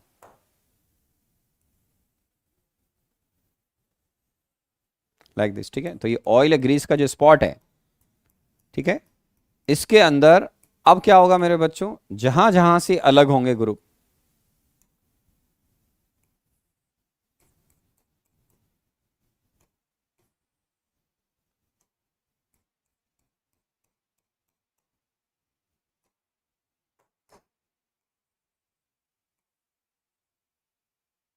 लाइक दिस, है ना। तो अब इसमें जहां जहां से ये अलग हो गए, अलग क्यों हो रहे हैं बेटा, आसानी से अलग होने में 2 रीजन है। पीछे का पोर्शन जो था टैल वाला वो डिसॉल्व हुआ ऑयल के अंदर, तो ये ब्रेक हो जाएगा। वाटर का मॉलिक्यूल इस COO- ग्रुप को खींच रहा है, पीछे बहुत बड़ी पूंछ है, तो ये इसकी उतनी औकात नहीं खींच लेगा, लेकिन पीछे का जो पोर्शन है वो डिसॉल्व हो गया, तो अट्रैक्शन भी काम आया, और जो हैवी पार्टिकल था, ये हैवी चेन थी, ये वो ब्रेक हो गई। तो जहां से ब्रेक होगी वहीं से ये ऑयल के साथ का, या ऑयल का छोटा सा पोर्शन इस ग्रुप के साथ में पानी के अंदर आ जाएगा। इसको 3D में समझो, या पानी में आप ऐसे समझो, ये सारे पानी पानी डाल दिया कपड़े के ऊपर, कपड़े पे क्या लगा, ऑयल का स्पॉट, पानी डाल दिया, साबुन रब कर रहा हूं मेरे बच्चों, तो 3D में समझो कि वो पानी के ऊपर साबुन मैं रब कर रहा हूं, झाग बनना शुरू हो चुके हैं। तो पूरे इस सरफेस पर पूरे वाटर के मॉलिक्यूल है भाई, पैंट या शर्ट ली, उस पर ऑयल का स्पॉट लगा हुआ है, पानी गीला करा, साबुन रब कर रहा हूं, तो पूरे वाटर के अंदर इसकी स्थिति ये होगी। तो धीरे धीरे सारे पार्टिकल जो हैं अपने साथ में ऑयल या ग्रीस के स्पॉट का छोटा सा पोर्शन अलग कर देंगे। अब इस ऑयल या ग्रीस के स्पॉट को जब अलग होगा तो क्या क्या चीजें इसमें, उस ऑयल या ग्रीस का पार्ट भी है, और जो इसके अंदर डिसॉल्व हो गया वो भी है, कौन, हाइड्रोफोबिक पूंछ, टैल। तो हाइड्रोफिलिक का हेड का अट्रैक्शन होना और हाइड्रोफोबिक टैल का डिसॉल्व होना किसमें, ऑयल या ग्रीस के स्पॉट में, क्लीनिंग एक्शन ऑफ सोप को एक्सप्लेन करता है। दो में से दोनों पॉइंट इंपॉर्टेंट हैं आपके, क्योंकि ये बहुत बड़ा पार्ट होता है सोडियम स्ट्रेट, ठीक है ना। तो इसको हम ऐसे बोलते हैं क्लीनिंग एक्शन के अंदर कि सर इसमें दो पार्ट बड़े इंपॉर्टेंट रहते हैं, क्या? Hydrophobic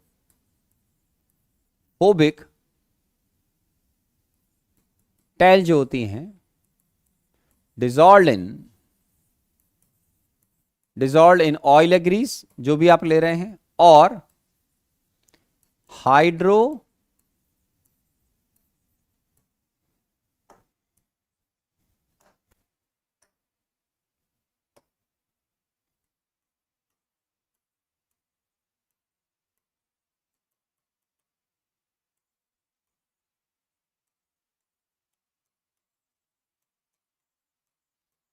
attracted with, hydrophilic head attracted with, ये जो हाइड्रोफिलिक हेड है वो अट्रैक्ट होता है किससे? Attracted with water molecules and cations, जो आपके जनरली Na+ या K+ वगैरह के होते हैं, है ना भाई। सोडियम स्ट्रेट, पोटेशियम स्ट्रेट, कुछ भी होता है। तो ये दोनों का एक साथ होना आपके ऑयल या ग्रीस के स्पॉट को उस कपड़े से हटाने में हेल्प करता है मेरे बच्चों, है ना। तो इसको बोलते हैं क्लीनिंग एक्शन ऑफ सोप और डिटर्जेंट। प्रोसेस एक जैसा होता है, हमने सोडियम स्ट्रेट लिया, डिटर्जेंट लेंगे तो सेम कॉन्सेप्ट लगता है, इसमें सोडियम लोरियल सल्फेट होता है, बस इतना सही फर्क है, ठीक है। तो ये होता है मिसेल फॉर्मेशन। मैंने 3 तरह के कोलाइड्स बताए आपको बेस्ड ऑन नेचर ऑफ, जो डिस्पर्स फेज के पार्टिकल की बात कर रहे थे उनकी मैं बात कर रहा था। तो ये तीनों के बारे में बताइए, इसमें आपको इन दोनों पॉइंट पर ध्यान रखना है, ठीक है, इसका ध्यान रखें। तो हमने मल्टी मॉलिक्यूलाइड्स, एसोसिएट कोलाइड्स और अपने मैक्रोमोलिकुलाइड्स, तीनों का नाम सुन लिया। तीनों क्लासिफिकेशन हमारे कवर हो गए सर। आप बोलोगे ठीक है सर। अब इसके बाद नेक्स्ट आता है हमारा प्रिपरेशन ऑफ, ये भी सारी बातें हो गई, ये preparation of colloids. Preparation of colloids का मतलब है सर, एक्चुअल में आप लायोफोबिक कोलाइड्स के प्रिपरेशन की बात कर रहे हैं। क्यों? लायोफिलिक के पार्टिकल का अट्रैक्शन है वाटर के मॉलिक्यूल के साथ में, तो वो तो वैसे ही मिला तो सिंपल मेथड से बन जाएगा। वो तो डिस्चार्ज को पानी मिला, डिजोल्व कर दिया, घोले चम्मच से बन गया साफ सोल, इजीली बन जाता है मिक्सिंग करके। यहां नहीं बनता है, किसमें? लायोफोबिक में। क्यों? डीपीडीएम के पार्टिकल के बीच में रिपल्शन है। आप बोलोगे हाँ है तो सही सर। तो स्पेशल प्रिपरेशन ऑफ कोलाइड्स का मतलब होता है एक्चुअल में आप जो मेथड यूज कर रहे हैं वो सही मायनों में हाइड्रोफोबिक या लायोफोबिक। जरूरत नहीं पानी सॉल्वेंट लें, पानी सॉल्वेंट लेंगे तो हाइड्रोफोबिक बोल दीजिए, पानी सॉल्वेंट नहीं ले रहे हैं या डिस्पर्शन मीडियम नहीं ले रहे हैं तो लायोफिलिक बोल दीजिए, कोई दिक्कत नहीं। बेंजीन लेनी है, सॉल्वेंट बेंजीन ले सकते हैं, एल्कोहल ले लें, वो आपकी मर्जी, ईथर वगैरह ले सकते हैं ना। तो अब हमारा पहला मेथड है इसमें कंडेंसेशन मेथड। कंडेंसेशन मेथड के अंदर पार्टिकल्स को क्लोज लाया जाता है, उनकी साइज को थोड़ा इफेक्टिवली बढ़ाया जाता है।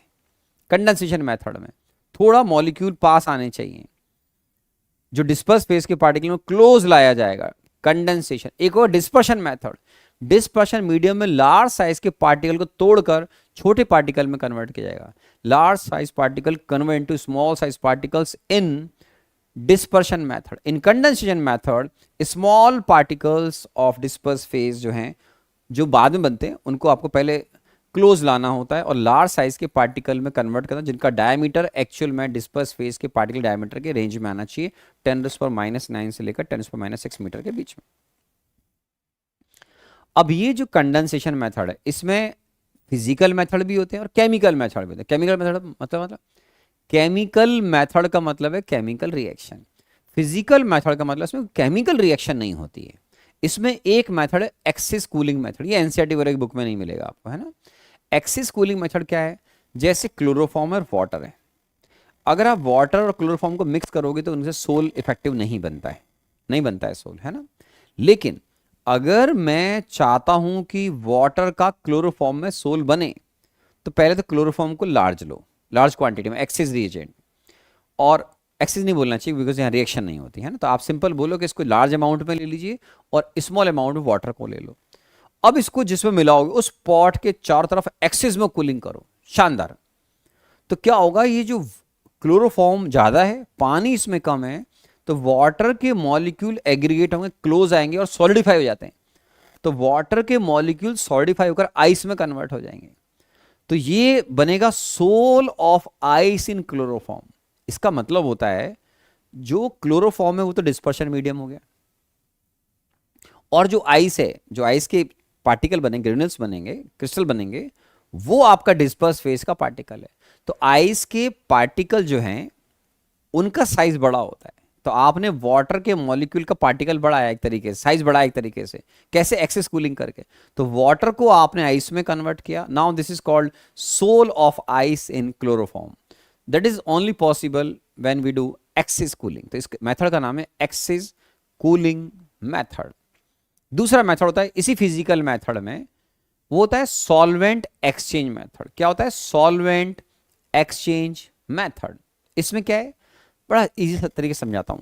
सल्फर लिया, सल्फर को पानी में मिलाओगे तो उसका इफेक्टिव सोल नहीं बनेगा, नहीं बनेगा, नहीं बनता है। जैसे पानी क्लोरोफॉर्म मिलाओगे तो नहीं बनेगा सिंपल मिक्सिंग करके, क्योंकि हम मेथड जो प्रिपरेशन की बात कर रहे हैं ये है लायोफोबिक कोलाइड्स की प्रिपरेशन, ठीक है। अब आपने जो सेकंड केस लिया सॉल्वेंट एक्सचेंज मेथड, पानी को सीधा, पानी और सल्फर को मिलाओ, सोल नहीं बनता इफेक्टिव। तो आप क्या करेंगे, अपन सल्फर को पहले अल्कोहल मिलाओ, सल्फर अल्कोहल में मिल जाएगा, बन गया। सल्फर को अल्कोहल में डिसॉल्व किया, ठीक है साहब, तो वहां पर सल्फर तो एक तरीके से हो गया सॉल्यूट और अल्कोहल हो गया आपका एक तरीके से सॉल्वेंट। अब आप एक्सेस में वाटर ले लें और वाटर को सल्फर जो डिसॉल्व किया है, सल्फर इन अल्कोहल है, इसमें पानी मिला दिया भयंकर। अब पहली कंडीशन है सल्फर को सीधा पानी में नहीं डालोगे, सल्फर को पहले अल्कोहल में मिलाओ। अपना ठीक है सर, मिला दिया, अल्कोहल सॉल्वेंट नंबर 1 और सल्फर सॉल्यूट सॉल्यूट बोल दीजिए, सॉल्वेंट 1 अभी सॉल्वेंट है हाल फिलहाल, सल्फर सॉल्यूट, सॉल्वेंट कौन हुआ, क्लोरोफॉर्म। सॉरी, जो मैंने अभी आपको बोला कि वाटर बाद में, पहले आपने क्या लिया, अल्कोहल लिया। तो सल्फर को अल्कोहल मिलाते अल्कोहल सॉल्वेंट हो गया। अब इसमें एक्सेस में पानी मिला दो, एक्सेस में पानी मिलाते पानी और अल्कोहल मिक्स हो जाते हैं, और जो सल्फर है उसके पार्टिकल डिस्पर्स फेज के पार्टिकल की फॉर्म में तैयार हो जाते हैं। तो यहां जो अल्कोहल और वाटर आपस में मिक्स होंगे वो एक सॉल्यूशन बन गया, जिसमें अगर समझोगे तो अल्कोहल सॉल्यूट और वाटर सॉल्वेंट हो गया। वाटर अब लार्ज एक्सेस में, टेक्निकल लैंग्वेज में ये सोल ऑफ सल्फर है in alcoholic water, sol of sulphur in alcoholic water, जिसमें आज सॉल्वेंट या डिस्पर्शन मीडियम वाटर कहलाएगा।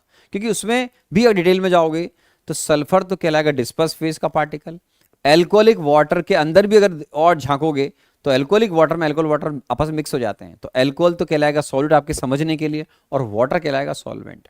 तो इसका नाम सॉल्वेंट एक्सचेंज क्यों है कि सल्फर को अल्कोहल मिलाया, अल्कोहल उस समय सॉल्वेंट नंबर 1 है, पानी लार्ज अमाउंट में लेके उसमें पटक दिया, वो सॉल्वेंट की आइडेंटिटी खत्म हुई, वो पानी में मिल गया, पानी अब आपका सॉल्वेंट कहलाएगा, क्योंकि अब जो अल्कोहलिक वाटर बना वो आपके कोलाइडल सिस्टम के लिए डिस्पर्शन मीडियम है, पर उसमें और अंदर देखोगे तो उसमें अल्कोहल सॉल्यूट और वाटर उसमें सॉल्वेंट है, और जो रेस्ट पार्ट है कौन, सल्फर, वो आपका डिस्पर्स फेज का पार्टिकल तैयार होता है। तो इसको बोलते हैं मेरे बच्चों solvent exchange method. A colloidal solution of certain substance like sulfur, phosphorus, those are soluble in alcohol but not soluble in water, ठीक है, कैन बी प्रिपेयर्ड बाय, इनको पोर करना होता है अल्कोहलिक सॉल्यूशन में और इसमें पानी एक्सेस में लेना होता है। तो इसको समझने के लिए मैंने आपको जैसे बोला वो यहां समझा रखा है, आपको सब कुछ मैंने जो बोला वो है, आराम से देखिए। सल्फर को अल्कोहल मिलाओ, ये अल्कोहल है आपका सॉल्वेंट नंबर 1, ठीक है। फिर आपको जो मैंने समझाया अभी, वाटर लिया, वाटर है आपका सॉल्वेंट नंबर 2, दोनों को मिक्स करो, ये स्मॉल अमाउंट में होना चाहिए और ये लार्ज अमाउंट में होना चाहिए, पानी। अब ये बना सोल ऑफ सल्फर जो मैंने लिखा है, लेकिन अंदर मैंने 3 बार या 2 बार बोल दिया, सोल ऑफ सल्फर का मतलब है डिस्पर्स फेज से सल्फर का पार्टिकल कहलाएगा, और जो एल्कोहलिक वाटर है ये आपका डिस्पर्शन मीडियम कहलाएगा इसका। और उस डिस्पर्शन मीडियम के अंदर भी अगर झांक के देखोगे चाह रहे हो तो वो भी समझा दिया मैंने आप, ठीक है। तो यहाँ एल्कोहल अब सॉल्वेंट नहीं कहलाएगा, मतलब डिस्पर्शन मीडियम नहीं, एल्कोहलिक वाटर कहलाएगा, वाटर उसमें लार्ज अमाउंट में, ठीक है। तो इसलिए इसका नाम रखा गया सॉल्वेंट एक्सचेंज मेथड, ठीक है। तो ये हमारा फिजिकल मेथड है, क्या है, फिजिकल मेथड है। अगर आप केमिकल रिएक्शन करके सोल बनाते हैं तो उसका नाम होता है केमिकल मेथड, ठीक है। तो और देख लीजिए सर, पढ़िए आराम से।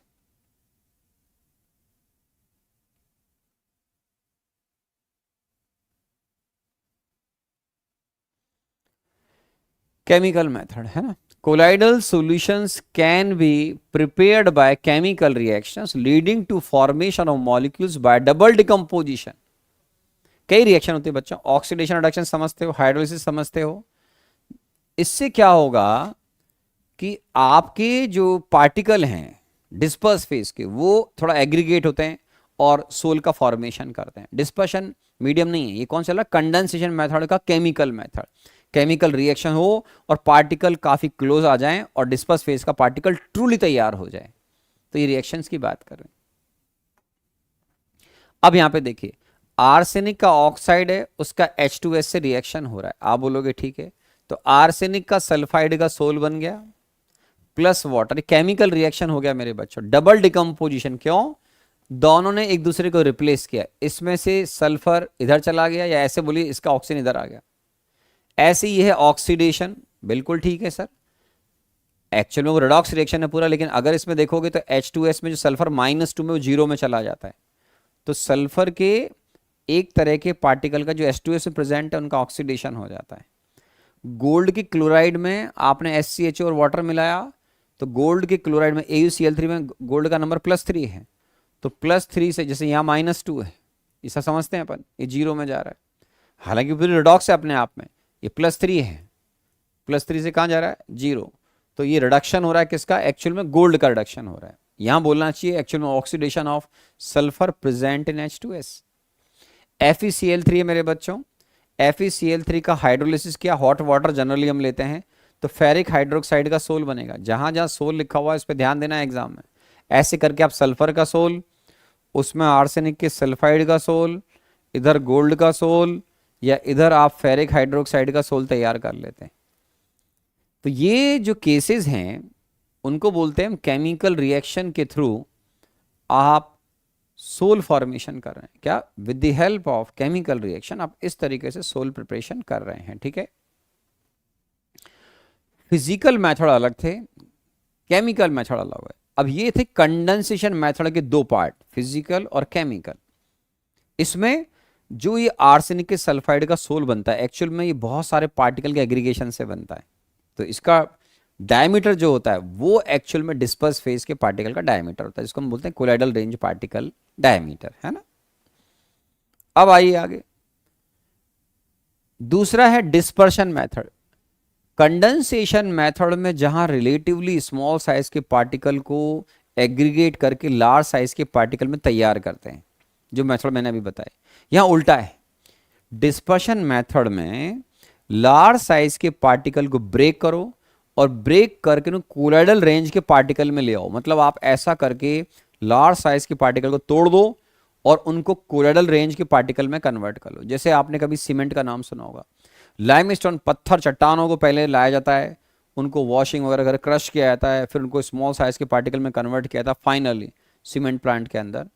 तो उसमें जो सीमेंट बनता है फाइनली, जो फाइन थोड़ा, उसमें थोड़ा सा अलग तरह, सब तरह के पार्टिकल होते हैं, फाइन, वेरी फाइन, कोरस, क्योंकि उसमें मिक्सिंग, उसमें हम प्रोसेस को बहुत ज़्यादा माइक्रो लेवल पर नहीं लेके जा पाते बिकॉज वो बहुत बड़ा प्लांट होता है और हमको सीमेंट में ऐसी कुछ रिक्वायरमेंट होती भी नहीं है।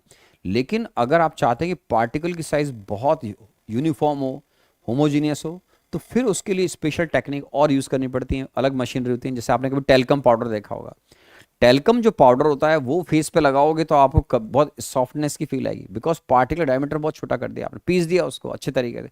सीमेंट को फेस पे लगाओगे स्क्रैच आ सकता है, उसमें फाइन भी हैं, कोरस पार्टिकल भी हैं, थोड़ा लार्ज साइज के पार्टिकल भी हो सकते हैं। यार पैसे कमा लेना बाबा, टेल्कम पाउडर जरा सा कितना महंगा आता है, सीमेंट का पूरा कट्टा आ जाएगा 300-400 रुपये में। आप बोलोगे बात तो सही है। तो खैर यूटिलाइजेशन अलग अलग है। तो आप जो डिस्पर्शन मेथड की बात करते हैं, डिस्पर्शन मेथड का मतलब है लार्ज साइज के पार्टिकल को स्मॉल साइज के पार्टिकल्स में कन्वर्ट करना। ठीक है, अब यहां पर आ रहा है mechanical disintegration method. Mechanical disintegration method में मैकेनिकली आप लार्ज साइज के पार्टिकल को ब्रेक करके स्मॉल साइज के पार्टिकल्स में कन्वर्ट करते हैं। जैसे आप इंडस्ट्री के अंदर, हमारे सीमेंट प्लांट के अंदर एक बॉल मिल होती है बच्चों, इसको मूव कराते हैं। इसमें क्या करते हैं हम, लार्ज साइज के पार्टिकल को क्या करते हैं, लार्ज साइज के पार्टिकल को हम इस मिल के अंदर ले लेते हैं। इसमें हमारे पास साइड में डायफ्राम, एक जैसे हमारे घर में चाय छाने की छन्नी होती है, ऐसे सीमेंट प्लांट में डायफ्राम लगा होता है। यहाँ पर ये स्पेसिफिक साइज के पार्टिकल को अपने अंदर से निकलने की परमिशन देता है, मतलब छोटे पार्टिकल को। इसमें क्या हो रहा है बेटा, ये यहाँ पर हमारे फीड इनलेट है, इसमें एक पाइप के थ्रू हम फीड का इनलेट ले लेते हैं। ये फीड इनलेट है, इजी लैंग्वेज में इनकी साइज ज़्यादा है, लार्ज साइज पार्टिकल्स है। ठीक है, इसके अंदर यहां से जो आपके पास पार्टिकल निकलेंगे, इसको आप इंडस्ट्री में सीमेंट बोलते हो, सीमेंट प्लांट में कभी जाएंगे देखेंगे आप, तो यहां पर ये ऐसा करके आप डिस्पर्स फेज के पार्टिकल तैयार कर रहे हो।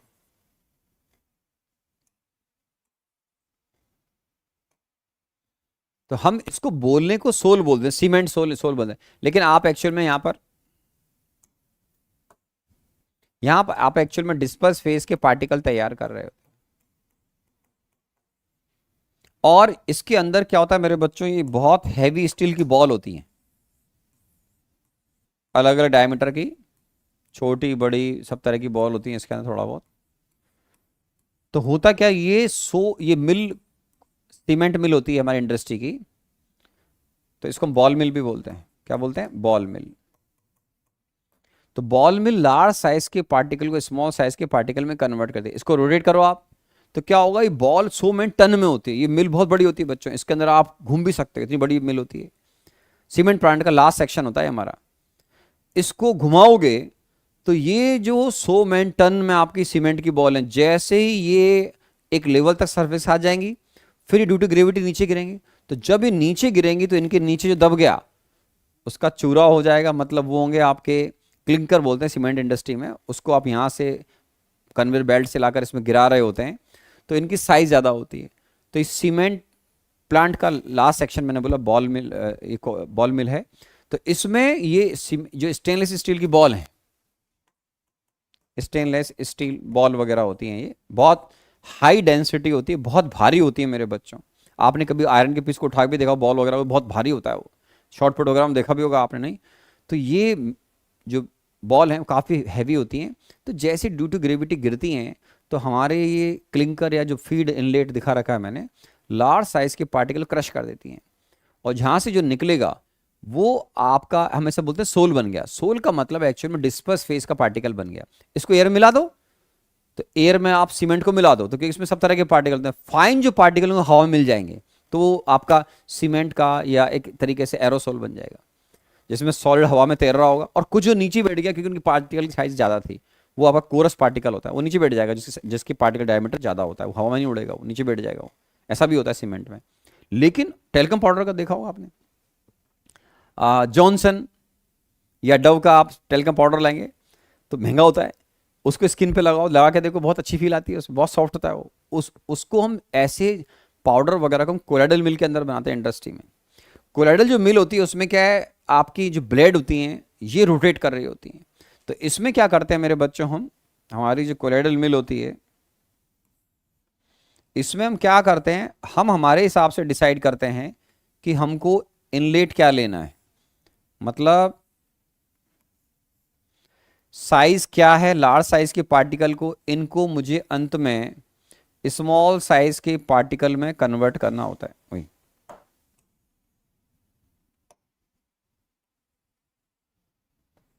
ठीक है। तो देखिए आराम से,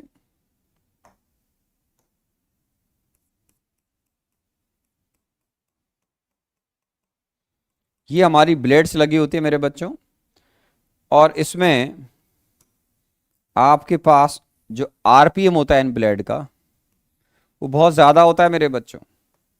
एक सिंपल सा डायग्राम सिंबॉलिक दिखा रहा हूं। रोटेट करना होता है, यहां पर आपने फीड का इनलेट कर दिया मेरे बच्चों, feed inlet, again large size particle, यहां से चारों तरफ, जैसे चक्की होती है ना, हैंड से आपने हाथ से चक्की चलाते हुए देखा होगा घर वालों को, कभी मम्मी या दादी नानी को देखा होगा। तो एक चक्की होती है, उसमें क्या है, नीचे का बेस रुका होता है, यहाँ थोड़ा ब्लेड घूमती हैं, इनका आरपीएम बहुत ज़्यादा होता है, वहाँ आरपीएम छोटा होता है। तो नानी या दादी को आप देखा होगा, तो कभी वो ऐसे चक्की चला रही होती है, सेंटर में से फीड डालती है, मतलब गेहूँ डाल रही हैं, चारों तरफ चक्की में से फिर बाहर से आप देखोगे तो आपका दलिया या फाइन पीसने के बाद वो गेहूँ निकलेगा आपका। तो वो उसी तरह का एक कॉन्सेप्ट है, लेकिन इसमें हाई आरपीएम होता है, बहुत ज़्यादा। इसमें लगभग लगभग 4-5 5,500 आरपीएम होता है इसका, बहुत फास्ट चलती है ब्लेड, बहुत फास्ट रोटेट होती है ये। तो यहाँ पर ये आप ऐसा जब करते हो तो एक्चुअल में आप जो सोल बना रहे हैं, इसका मतलब तो आप डिस्पर्स फेस का पार्टिकल तैयार कर रहे हैं। तो ये हमारी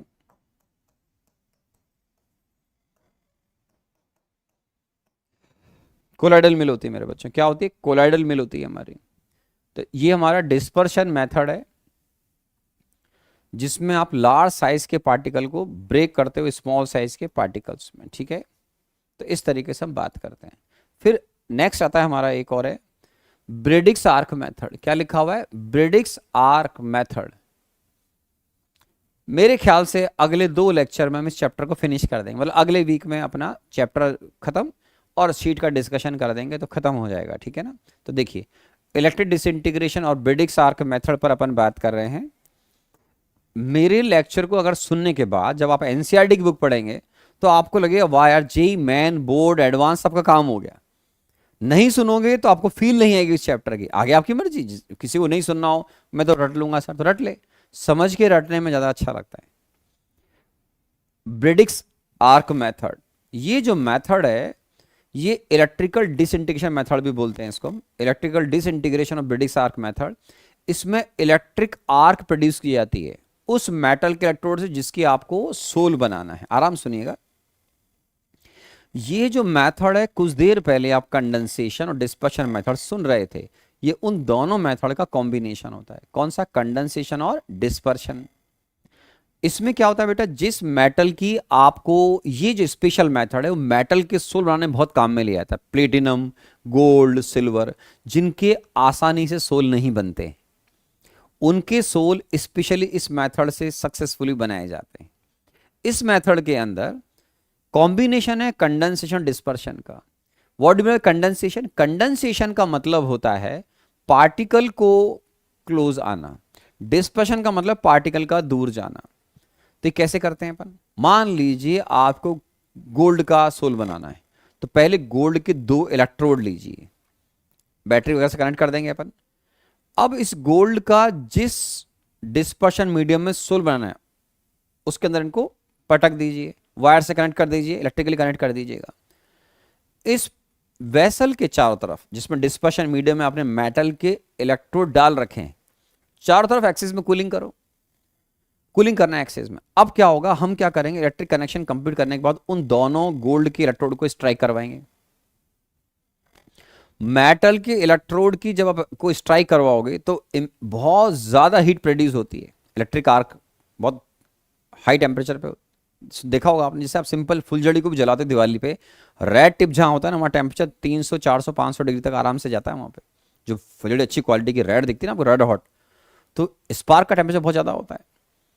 तो यहां पर जैसे इलेक्ट्रिक स्पार्क करेंगे तो मेटल की वेपर बनेगी, लेकिन मेटल वेपर कहां, मेटल कहां पड़ा हुआ है? लिक्विड के अंदर। तो जैसे ही वेपर बनी सॉलिड की, सॉलिड का पार्टिकल इवोपरेट हुआ तो पार्टिकल दूर दूर गए, दिस इज कॉल्ड डिस्पर्शन। अब यही पार्टिकल जो वेपर के बने एकदम से उसी लिक्विड में कंडेंस हो गए। कंडेंस क्यों हो गए? पास आ जाएंगे, पहले सॉलिड से गैस में गए, गैस से लिक्विड में कन्वर्ट हुए।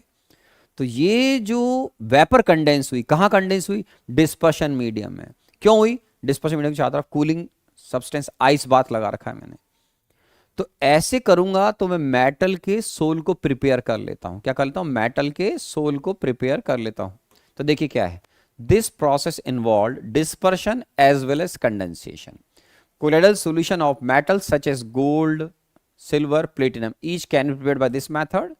In this method जो मैंने आपको बोला, electric arc is struck between electrodes of the metal, जिनको आप dispersion medium में मिला देते हैं, डाल देते हैं उसमें, और इसमें intense heat से जो आपका metal है वो वेपोराइज होता है, डिस्पर्शन, अगेन कंडेंस हो जाएगा. तो सॉलिड का गैस में जाना डिस्पर्शन, गैस का लिक्विड में आना कंडेंसेशन, मॉलिक्यूल फिर पास आ जाएगा, पहले दूर जाएगा फिर पास आएगा. ठीक है ना.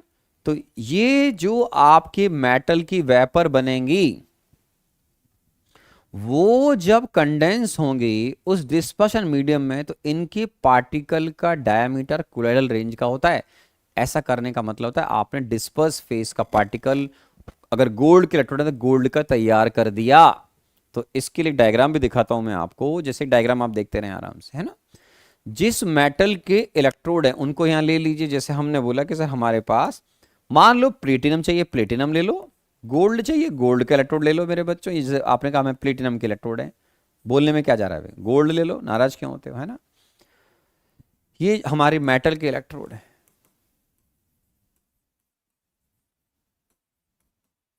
इनको कनेक्ट कर देंगे इलेक्ट्रिकली. यहां डिस्पर्शन मीडियम है, ये डिस्पर्शन मीडियम है, और इसके चारों तरफ मेरे बच्चों हमने आइस भर रखा है. क्या भर रखा, आइस.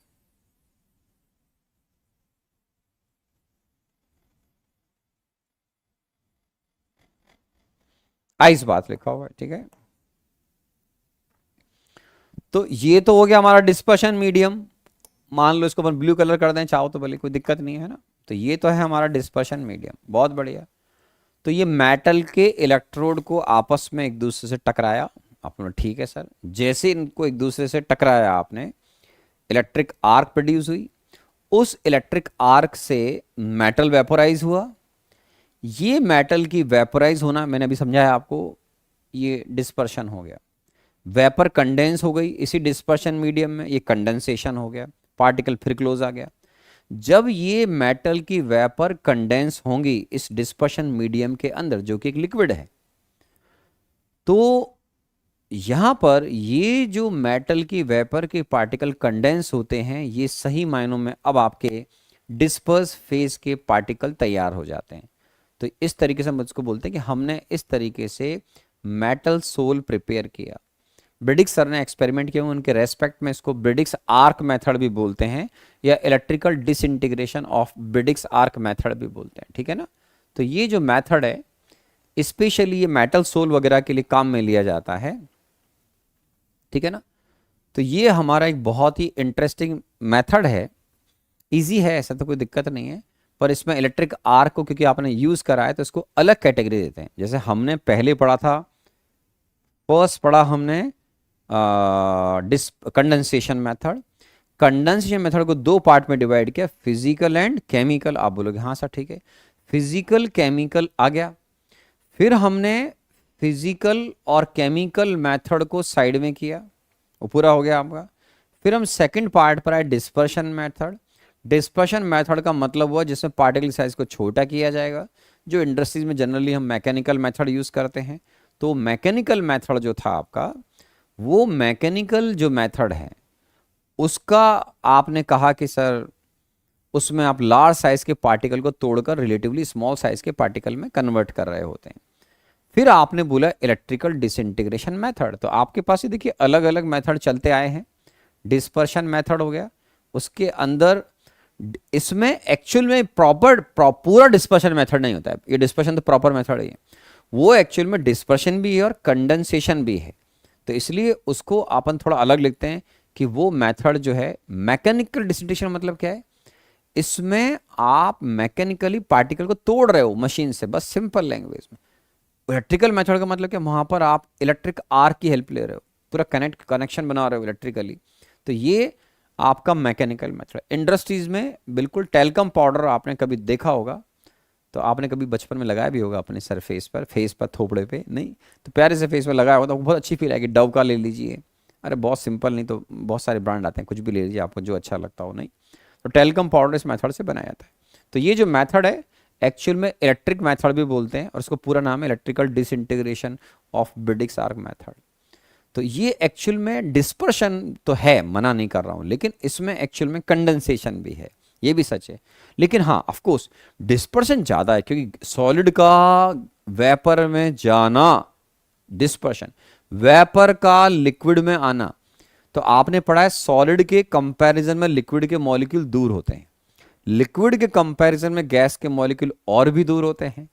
तो सॉलिड से जब वेपर में जा रहा है तो ये डिस्पर्शन बहुत ज्यादा है, स्लाइडली कंडेंसेशन है, वो वेपर कंडेंस हो रही है लिक्विड के अंदर। तो इसलिए इसका नाम हम इसको ऐसे बोलते हैं कि ये सर वास्तव में कंडेंसेशन डिस्पर्शन मेथड का कॉम्बिनेशन है, ठीक है ना। तो ये मेथड हो गया। अब नेक्स्ट क्लास में हम एक बहुत ही ज्यादा इंपॉर्टेंट पार्ट पर बात करेंगे, जिस पर बेस मोल कॉन्सेप्ट के साथ में आपको एग्जाम में न्यूमेरिकल भी देखने को मिल सकता है। उस प्रोसेस का नाम है peptization method, very important process जिसका नाम है peptization process.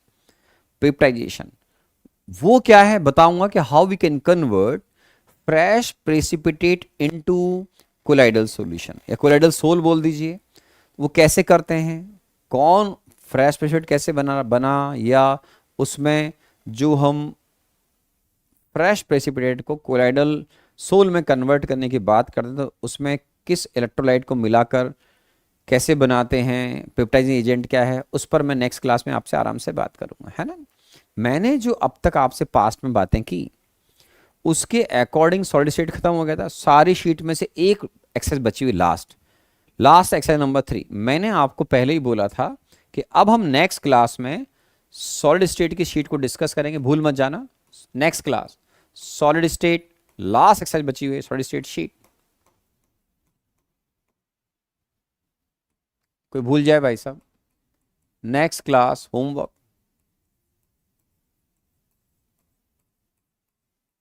Next class homework exercise number 3। हमारी बाकी की एक्सरसाइज खत्म हो चुकी है मेरे बच्चों, तो आप एक्सरसाइज नंबर 3 भी सॉल्व कर सकते हैं, करके देख लीजिएगा आराम से। तो ये आपका नेक्स्ट क्लास का मैंने आपको होमवर्क भी पहले ही बताया था, आई थिंक लास्ट क्लास में बताया था कि आज मैं पढ़ाऊंगा। अब अगली क्लास में हम पढ़ भी लेंगे, सरफेस केमिस्ट्री आगे जाएगा, और उसका आई होप कि आज क्या बार हो गया, आज थर्सडे, तो नेक्स्ट वीक में चैप्टर हमारा बाइंड अप हो जाएगा, सिलेबस खत्म हो जाएगा, ठीक है। तो अच्छी बात है, with sheet discussion, sorry sheet भी अपन डिस्कस कर देंगे, टाइम बच जाएगा, कुछ प्रॉब्लम भी करवा दूंगा आपको, ठीक है ना। तो अपन नेक्स्ट क्लास नेक्स्ट वीक में अपन फ्री हो जाएंगे, ठीक है। तो ये भी खत्म हो गया भाई साहब। अच्छा वाह, आरिफ बोल रहा है मैंने पॉइंट्स लगाया है। हाँ 6:30 पे एक क्लास और है, किसकी क्लास है भाई 6:30 पे सर जी, और कितने लेक्चर बता दिया मैंने, ठीक है चलिए, ओके फाइन, ठीक है मेरे बच्चों। तो अब आपकी नेक्स्ट क्लास है शायद 6:30 बजे, तो खुश रहिए, मस्त रहिए, पढ़ते रहिए। लेकिन मेरी एडवाइस है कि इन 2 लेक्चर को मत छोड़ो आप, ताकि सरफेस केमिस्ट्री बढ़िया कंप्लीट हो जाएगा। उसके बाद आप इत्मीनान से एनसीईआरटी की बुक पढ़ना, तो आपको लगे कि अब मुझे बहुत मजा आ रहा है, आपको लगे मुझे सब कुछ समझ में आ रहा है, ये अच्छा लगे आपको एनसीईआरटी पढ़ना। और बिना मेरी पढ़ाए आप चाहो जो पार्ट बच रहा है आप उसको पढ़ के देखो, आपको लगे बड़ा बोरियत सा है। एक बार प्रवचन सुनिए, जिंदगी आसान बनाइए, क्योंकि ये चैप्टर थ्योरी पर बहुत ज़्यादा बेस्ड है, ठीक है। तो नेक्स्ट क्लास में सबसे इंपॉर्टेंट प्रोसेस में से एक है पेप्टाइजेशन प्रोसेस, उस पर आपसे बात करूंगा, ठीक है। तो तब तक मिलते हैं मेरे बच्चों, ठीक है। खुश रहिए, मस्त रहिए, पढ़ाई करते रहिए, बाय बाय बाय बाय। हाँ, जिन बच्चों को, जो बच्चे मेरी बुक सॉल्व कर रहे हैं, सर आपकी बुक सॉल्व कर लें, अभी कर लें। बाकी मैं मानता हूँ कि आप अपने पहले जो लोड है उसको ख़त्म कर लें, शीट वगैरह को सॉल्व कर लें, सिलेबस ख़त्म हो गया तो नवंबर लास्ट में जाते जाते आप मेरी बुक को सॉल्व करना स्टार्ट करें, ताकि इसी ईयर में आपके सारे चैप्टर की अगर आपने लेवल 1 कर ले तो मज़ा आ जाएगा। जनवरी में आप लेवल 4 कर लीजिएगा, या कुछ चैप्टर के आपने मेरी बुक के लेवल 1-4 कर रखे हैं, बाद में लेवल 4 जिनके बच गए उनके कर लीजिए। तो ऐसा करने से आपका जेई मेन का बढ़िया प्रिपरेशन हो जाएगा। और मैं आपको एश्योर कर रहा हूं कि आप चेक कर लीजिए, आपके जेई मेन में जो क्वेश्चन आते हैं वो अपनी बुक की रेंज से अंदर ही होते हैं, बहुत वो रिलेटिवली आपको ईजी लगेंगे। तो अच्छी बात है। So just do good work, hard work, पढ़ लीजिए, आराम से कर लीजिए। और जो अच्छी बात है कि आपने 20,000 सब्सक्राइबर होने वाले, 19,900 क्रॉस हो गए, मुझे भी कुछ दिनों पहले पता लगा। तो जल्दी से जिन्होंने ज्वाइन नहीं करा यूट्यूब चैनल ज्वाइन कर लें, 20,000 करवा हो जाएंगे फटाफट, ठीक है। आई होप सो अगले कुछ दिनों में हो जाने चाहिए। तो खुश रहिए, मस्त रहिए, पढ़ाई करते रहिए। Love you all, thank you very much.